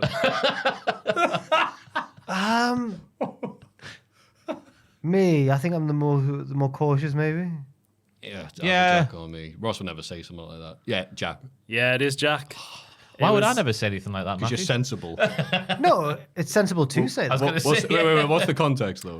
It was a Reese's Pieces question where the options were 4 Japanese women. And I just refused to answer. Okay, right, fair enough. Feels a bit weird of a thing to refuse, but all right. All right, number 9. The dream for WrestleMania is just Adam Cole naked on a bed in the middle of the ring. Ross? Yeah, I remember NXT Adam Cole being a bit of a theme on the podcast. Yeah. yeah. His looks. Yeah. Oh, yeah. Ross. Yeah, it is Ross. Oh, wow. It was a discussion of WrestleMania dream matches, but it got derailed into an argument about how attractive Adam Cole is. Maffew said that Adam Cole is not that attractive when compared to Kyle O'Reilly and Bobby Fish. Oh my god. Interesting. Weird thing to. I remember having a hard on for him. Like, all right. Adam Cole over Kyle O'Reilly. I think it goes. And Bobby Fish. You preferred Bobby Fish as well. Wait, no, wait. Say again. Maffew said that Adam Cole is not that attractive when compared to Kyle O'Reilly and Bobby Fish. Whoa! Kyle, maybe. I picked Bobby Fish over Adam Cole. Like your grandfathers, do you? That's very strange. I would Yeah, again, when people forget who I am. Kyle's not. I'm not saying Kyle's unattractive, but it's just Adam Cole at the time was no. gorgeous man. This is NXT, Kyle O'Reilly. Oh, yeah. I'm and going NXT to stand by my pick then, yeah. He looks He looks very, pretty very the same, similar. yeah. No, but the attitude was the thing. The personality, the thing he hasn't gotten bloody AEW. What about Go on. what about Bobby Fish? What's your excuse there? What's the next question? Number 10. I'm on Team Hogan here. I reckon. Oh, that's a tough one. I do enjoy saying things as Team X, so I'm going to go me. No, there was Team Hogan in Saudi Arabia that one year. Is it I not an wouldn't actual have- team? No, I think I'm competing in Saudi Arabia. maybe, but but none of us would have been on his team. It better not be like in reference to like the Macho Man Elizabeth times. Because he definitely was a bit too close to Elizabeth, wasn't he? I'm Okay, on I'm gonna Team say Hogan here. I'm gonna say Yeah. Ross. I'll go I'll Jack. say me. It's Jack. Oh, bollocks. The context says the person who wrote in with the Hogan, Macho Man, Miss Elizabeth love triangle. Oh, you can't I'm be on Team Hogan. I've changed my mind, I think. Oh, he got too close for comfort. I think that Randy overreacted maybe by trying to murder him, but at the same time, Nah, Macho Man was justified. But like, wow, I can't believe I've said you're that. pro Hogan. Macho Man's my favourite of that era. I can't believe I've taken the other side. What was I thinking? Take a step You've all back, changed. Terry. No, I've always Macho's always been my favourite like 80s golden era WWF guy. What? Apparently not. No, it is. Just like we've got you in 4K. Evidence here, yeah. No, he's what? What was I thinking? Right. Number 11. It's the nicest thing I've had in my mouth ever. Ross. Ross. Yeah, that's the sort of thing I'd say. Yeah, it is Ross. If we take which one's won out of the three of us, like the unanimous pick or whatever, the favoured pick, we're still 100%. Yeah. Like on some of them have been like split the same. Yeah, Really I've been wrong impressive, twice, actually. but the anonymous The one's group has correct. been 100%. What was the I context? think you know each I other reckon, too I well. reckon that's about the year I discovered Tomahawk. It's a porterhouse steak. Oh, yeah. 2020 was a seismic year. For the world, really. But I've still never been. I've only been in Milan. I was gonna say, I've not I been haven't live. been. Oh, you It's on the gotta go. quayside. go when you've just been paid because it's fairly expensive. Okay. But my goodness. Oh, it's Restaurant me. Week as well this week. Yeah. Oh, yes. I'm going to Red House tomorrow. Red House. Yes. I think It's it's a Red red Arse. arse, yeah. Red Dart. They do lovely pie and mash. Oh, lovely. Northern. Yeah. Number 12. I don't want to beat that into a dead horse. That's a Maffew 100%. 100% me. Matthew Yeah, then? yeah. it is. into a dead horse. Context is just mixing his metaphors. Fair enough. That's good. Beat it into an egg. Brucey P really enjoys piss. That sounds like me. It's me or Jack, I think. Oh yeah, you do that as well. Brucey the P. You call him P. Brucey, but that's the thing. Yeah. Yeah. It's just not you. That's all I know. Yeah, I'm not really one. likes piss. In what context would you like? I feel the pressure now to get this right as well. I was going to say, I'm focusing way too hard go on on. this. Driver, you listen to the podcast then, or was it I used to religiously. Ross? Yeah, Ross. It's Jack. Oh, the It was streak. good logic. I'm not going to blame you, Matthew. It was good logic. The streak is over. That's a tough one. That's streak. A segment where AJ Styles had a system for selecting challengers called Phenomenal Intercontinental Statistics System. Oh, remember that? God, we had it. We didn't know how good we had it with wrestling back in the day. Yeah. Piss. How could we add it? It's AJ Styles' patented piss. Number 14. Golden shower all day. What's going on? I'll go, mate. It's a double entendre. I'll go. I'll go me because I think all of the piss ones are going to be about me and it's going to be a running joke. I'm trying to metagame it here. Ooh. Okay, then Jack. Ross, I've absolutely done myself. you've blown it. Deciding between Randy Orton and Batista's Pyro. Oh, yeah. Oh. Golden shower all day. Yeah. Okay. I'm going to eat it like a horse. Maffew. Maffew, probably. These are amazing. What are you saying, Maffew? Oh, what do you think? Me? Yeah, it is Maffew. Eat it like a horse. You're going to put it on the floor, get on all fours, and bend over. Put on one of those masks. Finding a way to eat his white chocolate Magnum when the stick came out as he was trying to take it out of the packet. Oh, that's hard. That Oh, is- no, that actually is- like a horse makes then. I'm not sense, mixing a yeah. metaphor. Oh, all right. Oh, hey. I got something right. That is a nightmare when it happens. Last Wait, one. I'm sorry. Was he eating on camera? We were very unprofessional. It's lockdown time. wasn't it? Disgraceful scenes. I'm very sorry. Oh, yeah, will you have done these from home? Yeah. Don't have a Zoom? But at a certain point, yeah. Yeah. Last one. I have to have the optimism and belief that something good is going to happen. Otherwise, I come into work going, God, I wish I was homeless. Wow. 2020 sucked. So, I feels- mean, Was Sam on the podcast once? I'm going to go with Ross. this was someone Because WrestleMania week. I think it's just the wording of it. The choice of words in it sound like Ross. I'll go Maffew. I can hear me saying it, but again, it wasn't like this. I was the only person miserable during this period. Everybody was, so that's a really hard Yeah, one. it's hard, yeah. I've never wished I was homeless, so I'll go Maffew. Yeah, that's a crucial question. Have you ever... we can get to the bottom of this. God, so you're saying me, you're saying Ross. Yeah. I'll say Jack. It's Maffew. Being optimistic about a Cedric Alexander promo. There was mention of homeless people earlier in the episode. I'll never let this go. Cedric got buried, and I came in the next week, or on Zoom the next week, and went, they've buried Cedric. And Maffew went, no, they won't bury him. And I feel like I've not seen him since, apart from in NXT recently. I remember being made to feel like a fool for saying Cedric had been buried. And then he was buried. Again, my positivity and optimism and mixed metaphors have got to keep us going. Fair enough. That was a fun round. I like Wow. that. Yeah, it was good. Your POW. General POW. Positivity and optimism. Yes. PAO. General. Oh, right. I didn't know that expression. Pow. Thank you. That was good. It's not a thing. That was good, that, though. Thank you very That much. was fun. Thank you. Michael Hunt, thank you No, very it's much. Not his name. That's what it says here. Philip. I thought you said Philip was I have first. to quote what it says here because then this person could then go, well, look at Matthew, get my name wrong. Okay, right. But yeah, thank you very much. And go Gan Raj. Hit me with your best shot. Far away. What's happened there? Because it says, I don't want to go just Matthew quotes. Go on, All right. Bring it. Oh, Thank you I very much. like the detective element of the game, though. Yeah. God, you were doing well for like 10 in a row. I know. Shame. Oh, well. Thank you very much for all those. Mailbag@cultaholic.com.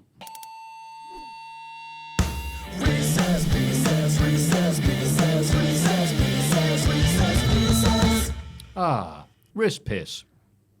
And we go to Joel, who's going to read us out. Joel, have it. Hello. Hey, yo, my favourite mid-card diddlers. Hey, yo. Attempt 6 into getting onto the podcast, so I hope this week is my week. You've done it. Congratulations. That's it. Yes. You called us mid-card and we let you in. Thought of a fun blind ranking for each of you on your specialist subjects. CM Punk matches for Jack, NXT Superstars for Ross, and Gunther matches for Maffew. All right. I assume you know how blind ranking works, but in case you haven't, read one pick out at a time and place between 1 and 5, 1 being top and 5 for bottom.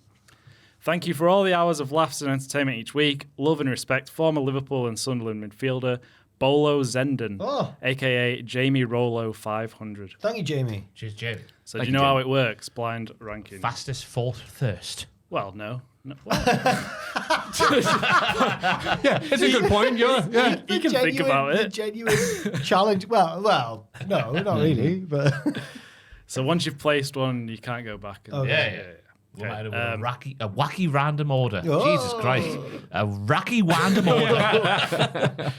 So we'll do Jack first. The CM CM Punk Punk matches. So the first one is Punk versus Cena, Money in the Bank. that's my favourite CM Punk match. I'll put that at number 1. Okay. Nothing can go wrong now. Oh. Punk versus MJF, dog collar match. There'll be a joke bad one in there, but the rest are going to be good. So I'll put that 4. I know it was really good, but I'll put it 4. Punk versus Undertaker at WrestleMania. 3. Punk. Got it. I'll never be able to do that again. Sound like Bearer. Punk versus Randy Orton at WrestleMania. 5. What's left? What's left for 2? And the last one is Punk versus Drew Hell in a Cell. 2. I'm all right with that. That's not bad. Yeah. Yeah. I Not really a bad one. I should have put the Pretty dog good. collar match higher, but I'm all right with that. Yeah. All right. All right. All right then. Yeah.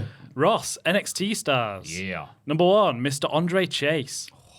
3. Whoa. I'm trying to hedge me bets on what's next. Oh, it's a 3. lowy, in the words of It's Marcus a midi. Labuschagne. A midi. That's insane. But this isn't the pantheon of the greats. We're on the shoulders of giants here. Well, it might not, but the rest might be crap. I hope not. Obafemi. I mean, we might be sat here in 5 years' time, and if I don't go number 1, I might be made look like a fool. I'm going to hedge my bets and say he'll be the greatest of all time. Number 1. Next one. Come Tuesday. It's a solid number 2. Yeah. Got to put it in there. Tony D'Angelo. 4. Ooh. Oh. And then last one, Eddie Thorpe. Get it! You've done very well. Five. All right, go on. Maybe just 1 or 2 I'd swap around there. Okay. Gunther matches. Maffew. Yep. Versus Tyler Bate at NXT UK TakeOver Cardiff. Ooh. Probably 5. Whoa! I think Because there's so many other great matches above that. You smark. There'll be 0 WXW matches in this. I think that's my favourite Gunther match. Is that your favourite? It's fantastic. I've got so many favorites. police, Apart from Call the Police. Stop making the sex 5. noises from both. 5. Yep. He's so big and he's so little. Yeah. And that's the story. But what's next? Genius. Versus Sheamus at Clash of the Castle. Oh, I love Okay, that yeah, match. it's a good match. Number 2. Bret Hart hated it. Versus Sami Zayn at WrestleMania. He really liked that match more than the average bear did. Number 3. Oh. It's gonna be We've got better. 1 It's and gonna be 4 a- left. Oh, come on. Versus Damian Priest at SummerSlam. Oh! He's done us it. Number 4. Tyler's been this. Tyler's been screwed. Yeah, I was gonna say, I'm really sorry, Tyler. It's got to be Call the Police. Nah, It's gotta be come Call on. the Number 1. Or the Dragunov and Bad It's going to Boys be any of the match. Dragunov matches or Dragunov whatever. one Go on. and Go on. Versus Sheamus and Drew at WrestleMania. Yes! All right. Not perfect, but we'll allow it. Well, we took that really seriously. It's rankings You on did the all right. Well, You of did all course, whenever I've seen the kids do it on Instagram Reels or whatever, they're very blasé. They're always lying there going, oh, probably number 4. I'm like, take it, life or death. kids. Yeah, I know. Yeah, that's the difference between us. You did well. They're all quite good options, to be fair. So. Yeah, he was kind. He was very Yeah. kind. Yeah, thank you for that. Apart from Eddie Thorpe, obviously. Tricky. Sorry, Tyler Bate. Hope the Wind of the Willows can cheer you up. He's coming back soon, apparently. That's news. Yeah. Oh, have a wild ride. Not in his car with his scarf flapping. There you go. He's got those giant glasses that aviators use. He's been injured. He's done really well to come back. His car goes boom, boom. There's a smoke coming out. Oh dear, I've gone too fast over a bump. My marmalade sandwiches have spilled. He's got those goggles on, like the leather goggles. Good grief, it's you when he takes them off. He's got a scarf on, even though it's like 30 degrees. Yes, all that will happen and more. Thank you very much. Mailbag at cultaholic.com. It's Cultaholics.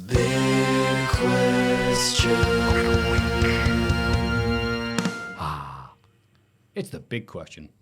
Haha, no it isn't. Oh, It's the producer time. bloody hell, come on. Reno 2200. Hey,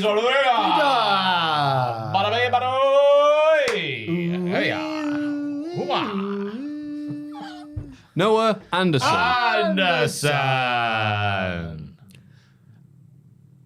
Anderson, you prick. I can see myself. No, Matthew's going to do it. And I still did it. Levi Leroux.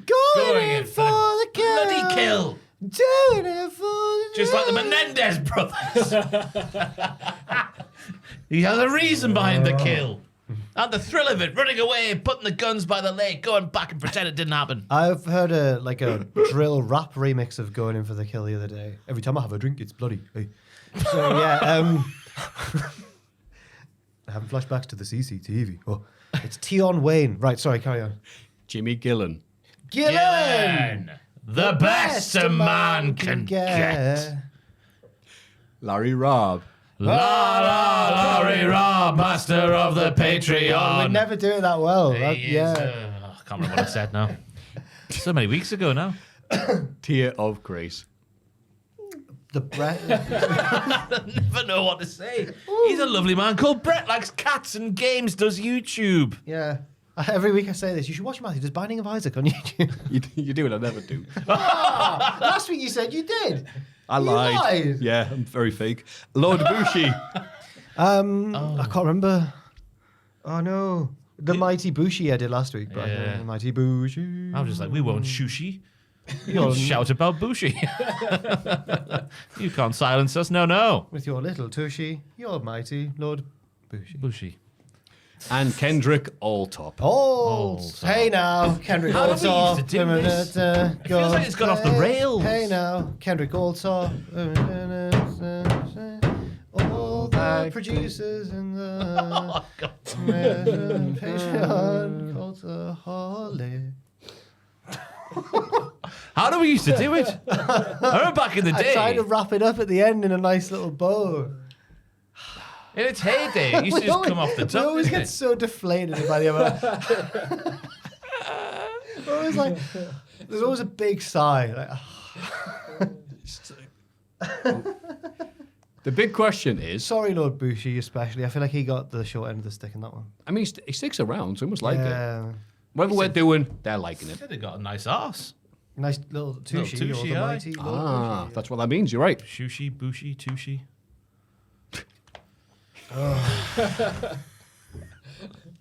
The big question is, what is the best Royal Rumble pay-per-view or PLE ever? This was a Maffew idea. This is an overall show pick, not just the Royal Rumble match, because it's not just that one match people show up to. Lots of title matches, thrown in other things that have happened. I'll run out of space there in my brain. We're near the end. So, do you have any ideas there, Ross? I would like to thank GameRant.com, who have wonderfully put all of the undercards in a little table with the Wrestling Observer star ratings to help me along. And I'm just going off pure vibes. I'm a vibesman with this pick, lads. A vibesman. And I'm going to go for 2020, looking at the vibes of this card. So the Rumble match itself, brilliant. The one with Brock Lesnar, Edge's return, brilliant. The men's Rumble, that is. Undercard, we've got Roman Reigns versus King Corbin. The match where they did the spear on the baseball dugout thingamajiggies. The women's Rumble, won by Charlotte Flair. Can't remember too much about that, but I assume it was damn fine. Then we have SmackDown Women's Championship. Bayley versus Lacey Evans, a match I'm sure we'll never, ever forget. 1.5 stars it got on the Observer. Bryan versus The Fiend for the Universal Championship, which was that the strap match? Yep, Yeah. the strap match is in there. good. It was one of the better strap matches of all time, Yeah. obviously. Raw Women's Championship, Becky Lynch versus Asuka, 3.5 stars it got. I remember it being good with the Battle of the Submissions. Then obviously the Men's Rumble, won by Drew McIntyre, the story of Brock Lesnar, Keith Lee, oh, big boy, that sort of stuff, yeah. So I'll go for 2020. It's a good pick.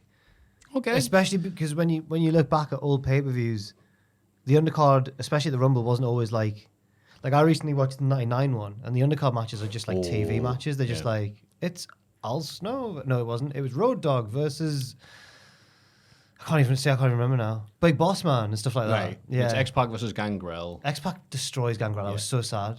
Billy Gunn versus Ken Shamrock. Yeah. And then- Sable versus Luna. Oh, yeah. And then Tori makes a debut. Well, not a debut, but Tori Yeah. helps her. And then Rock destroys Mankind's head. Yeah. And then we get a crap Rumble. Look out for So weirdest, that is not one of our look out picks. for weirdest episodes coming out. Oh, there's the tease. So I'm gonna go, and it's not an original one, but I looked at the undercard and I was like, you know what? Actually, I'm going for 2001, which is already Okay. regarded as one of the best Rumble matches of all time, and rightly so. But also, the undercard you've got the Dudleys versus Edge and Christian. That was good. Was it good? I can't remember that. Oh, one. no, that was a really good It one, was yeah. a tight 10 minutes. It was 9:58. Jericho Benoit ladder match is a forgotten classic. I It's keep on forgetting really that happens, good. yeah. It's probably. Oh, I was about to say it's Jericho's best match. It could be. You could make an argument that it's Jericho's best match ever. It's stupid though. It's the one where he takes a chair shot off the dive. He does. Ladder match anyway for the IC title. Ivory versus China. Ivory won that one. Did China get a revenge at Mania that year? That's right, yeah. So right. that's the one where she goes, oh, no, I'm injured My now. neck, yeah. That's just the back handspring. That's it. She's dancing into it and she goes, oh, no, and collapses. We had, and they treated it like a really serious, like she's getting stretched out and everything. Angle versus Triple H. Angle with Trish versus Triple H with Steph. Yeah. It probably went a bit too long, 24 minutes. Oh, God, it is longer. But Angle won, It was during the time when you don't want Triple H to be winning. No. And then one of the best Rumbles of all time. So it's up and down, but I think the Rumble match boosts it certainly at the end there. I get you. And the Benoit Jericho match is ridiculous. Yeah, it's a pretty loaded undercard. So for the same reasons, I'm picking Royal Rumble 2000 because even though the Rumble match is not regarded, it's not bad, it's not great either. It's just kind of there because there was only going to be between The Rock and Big Show winning. Big Show got screwed. And Big Show's because Rocky's feet touched the ground floor. So I know why you picked it. Go on, Mae Young. This is those are two of the highlights. Famously, the last pay-per-view, wasn't it, that was shown on Channel 4? It was the first one, and it was already the start of the end of the relationship, which is always a good way to start. All the execs are like, what have you done? Taz makes his debut to defeat Kurt Angle via technical submission. And again, Angle said, no, it was a choke, so it doesn't count. In New York. In New York, so the people are like, yeah, it's our guy. And I saw him walk through the curtain and heard the pop, and I said, my God, he's done. Who said that? Someone said that, didn't they? It's been talked about a lot because Taz is like, it was in this match that like the Channel 4 relationship, he ended his career to begin with. The Hardy Boys defeat the Dudley Boys in a tag team table match. That's still amazing. Some stupid spots in that match. Jeff Hardy off the entrance bit. Yep, first time he did that. Yep. It feels really cramped in that because the ringside area is quite narrow and stuff, so it's more chaotic, sort of. Yeah, and there's a crazy moment where, like, Devon's on a table horizontally, and I think Matt goes for a leg drop, misses on the outside, and Devon's like, I'm going to dodge that. Lies against the other table set up vertically and goes, and Jeff Hardy tries to do a suicide dive through it. And because the Hardys amazing Jackie Chan-esque sequence. The Hardys are flying from off camera, so it looks even more like, like Kurosawa. Jericho versus China versus Hardcore Holly. Oh, yeah. Because both China and Jericho were the IC. Well, we'll move on from there. It was all right. The New Age Outlaws versus the Acolytes, a really quick match. One of the first times I saw the Billy Gunn bump because he took the lariat from Bradshaw. That's fine, inoffensive. Triple H versus Cactus Jack, street fight. Yeah. One of my favorite matches of all time. One of your favorite matches of all time? Oh, yeah. You're a Foley guy. I think you know the guy. Oh, yeah. With beard and everything. Bang bang. What more can we say about that amazing match? And then The Rock defeats Big Show via cheating, shenanigans. Never liked you, Rock. Hate you now. That's the Rumble where I think Steve Blackman comes out and the crowd chant Blackman sucks. So I'm not happy about that Rumble because Steve doesn't deserve that treatment. But You're apart right. from that, I retract my statement. But no, apart from that, it's a very fine choice. Well done. Are there any others you could think of that are like non-Rumble matches? I was just looking there to see if because in my mind I was like 2018 had a good men's Rumble, and the women's Rumble I think was the first one ever, and that was good as well. So then I looked at the rest of the card, and it didn't hold up, unfortunately. So the men's one was the one where Shinsuke won, and the women's one Asuka won, and I think I remember them both being pretty good Rumbles. Oh yeah, I loved the men's one at the time. And the women's one had a great finishing sequence with you think Nikki Bella's going to get it, and then Asuka's on the apron with her, and then that's drop kicks her down. But the rest of the undercard was a pre-show. Oh, I can't mention that person. A pre-show of Kalisto, Gran Metalik, Lince Dorado against TJP, Another Man, and Drew Gulak. Okay. British wrestler Ginger. All right. Jack Gallagher. Oh, I love you said that. Oh, Drew Gulak, but I can't mention the other one. Well, they must have. And TJP, who denies that match happened, and also COVID. The Revival versus Gallows and Anderson on the pre-show. Bobby Roode versus Mojo Rawley on the pre-show, retaining the US title. AJ Styles beats Kevin Owens and Sami Zayn in a handicap match, which I remember was like Shane McMahon everyone was like, just let them wrestle. Well, okay. It's not a compelling argument you're making so far. No. It's just the Rumbles that are good. I'm showing that like it wasn't. The Usos beat Chad Gable and Shelton Benjamin 2-0 in a 3 out of 4s match, which is always a good sign. Cesaro and Sheamus, the Bar, beat Seth Rollins and his best friend Jason Jordan via pinfall. Oh, and Jordan was trying to get in the Shield. And that just ended because his career ended. Yeah. Bless him. And Brock Lesnar punching Braun Strowman in the head in a triple threat with Kane. Oh God, that match was awesome. The hook. Yeah, that was the build, wasn't it, with the big hook? Yeah. Oh, yeah, that's right. So I'm glad I went for 2001 instead because that Kane walking to go through a table. Considering it had 2 good to great Rumbles, the rest of the card was not good. Yeah, and also not just it's going sequentially from me and Jack's picks. 02 has got a pretty good Rumble, not just because Mr. Perfect shows up. Goldust. Yeah, and Goldust and Godfather, Godfather. Yeah. But also the Ric Flair versus Mr. McMahon match, Street Fight, which was way better than anyone expected it to be. Vince led the match. He did. It's He weird. led it with a lead pipe. Stratus versus Jazz, which was as good as the women's division got in 02. Bless you, Rod. No, I'm being serious, Ross. Don't need to drop your mic. And also Jericho versus The Rock, who had great chemistry in that feud from 02 to 01. I'm not a Because they did it joke. in backwards, apparently. Yeah, shout out 03, obviously, in 04. Hardcore Holly 04. Styler Triple H. A match which, by the way, was uploaded to the Vault YouTube channel by itself this week. No way. Yes, they did. Styler Triple H? Styler Triple H from That's the a Rumble rib. 03. That's a rib. It is a rib, brothers. Someone's pulling a rib there. Got him. I've got them. Both. Yeah, who's done that? Corey Graves. He's got the login. Yeah, we get like 16 Corey Graves matches in a row. Yeah. So, yeah. Isn't that nice? A nice little thing. What are your favourite Rumble pay-per-views overall? Please let us know in the comments. Until then, it's been a lovely, lovely podcast experience for me. Hopefully it's been for the viewers and yourselves as well. Jack, what have you got for us until next week? There's a weirdest episodes that will be out before the Royal Rumble, but I don't know exactly when. And just general other stuff that we always do. But that's the main thing that I've got coming out soon. Every Wednesday on Twitch with Owen as well at 6 p.m. UK time. Hell yeah. Hell yeah. What have you got, Ross? I'm giving my psychic friends another ring next week. Well, I'll ask them who's going to win the Rumbles. Oh, yeah. Last year, they wonderfully predicted Michael Thomas would win and Yeah. Julie. Julie. So that it'll go well. So I'm looking forward to catching up with some other friends. I can't believe that was a year ago you filmed that. Aye. Feels like a few months ago. Was Julie That's Julia? scary. That's what was worked out, yeah. And then Yeah. somehow Thomas became Baron Corbin because Tom's his real name. And he also mentioned Tommaso Ciampa, obviously. Yeah, off the back of Thomas, Michael Thomas. You Who might was- have had Two good picks for the Rumble. Who was Yeah. the person who scored the goal for Arsenal away at Liverpool Yeah. in 1989? forward row. Yeah. So doing that next week, it might be out the week after, but yeah, then we've got all the regular pay-per-view content coming as a tier list and all sorts. You'll see it when it happens. Well, You bloody well will. Also, me and Tom doing the Cultaholic Classic SmackDown review. Upload on Saturday. Enjoy it or don't. It's your life. Joel, anything to plug? No, I've got nothing, I'm afraid. What are you working on, Just Joe? working on a list. And I can't remember what it is. Shopping one or? I don't know what I'm working on. I can't remember. good. We don't get hype, we stay hype. Oh, it's top 10 most hated backstage personalities in WWE. Dear. Ooh, Who are we to say scathing. that? We've never been backstage. But I don't know when that'll be out. So, Fair enough. Oh. Well, thank you very much for listening. Mailbag at cultaholic.com, patreon.com/cultaholic. This has been Jack, Ross, and Joel. This has been myself. And this has been all the lovely things from Montana Billy. Thank you cheers. very much. Thank you very much, Billy. This is the late, great Norm MacDonald. And now we're going to point at the screen, and what are we going to say, Ross? Norman Hartley. 1, 2, 3. Norman Hartley. Bye. Slow zoom, please, Joel. End the podcast.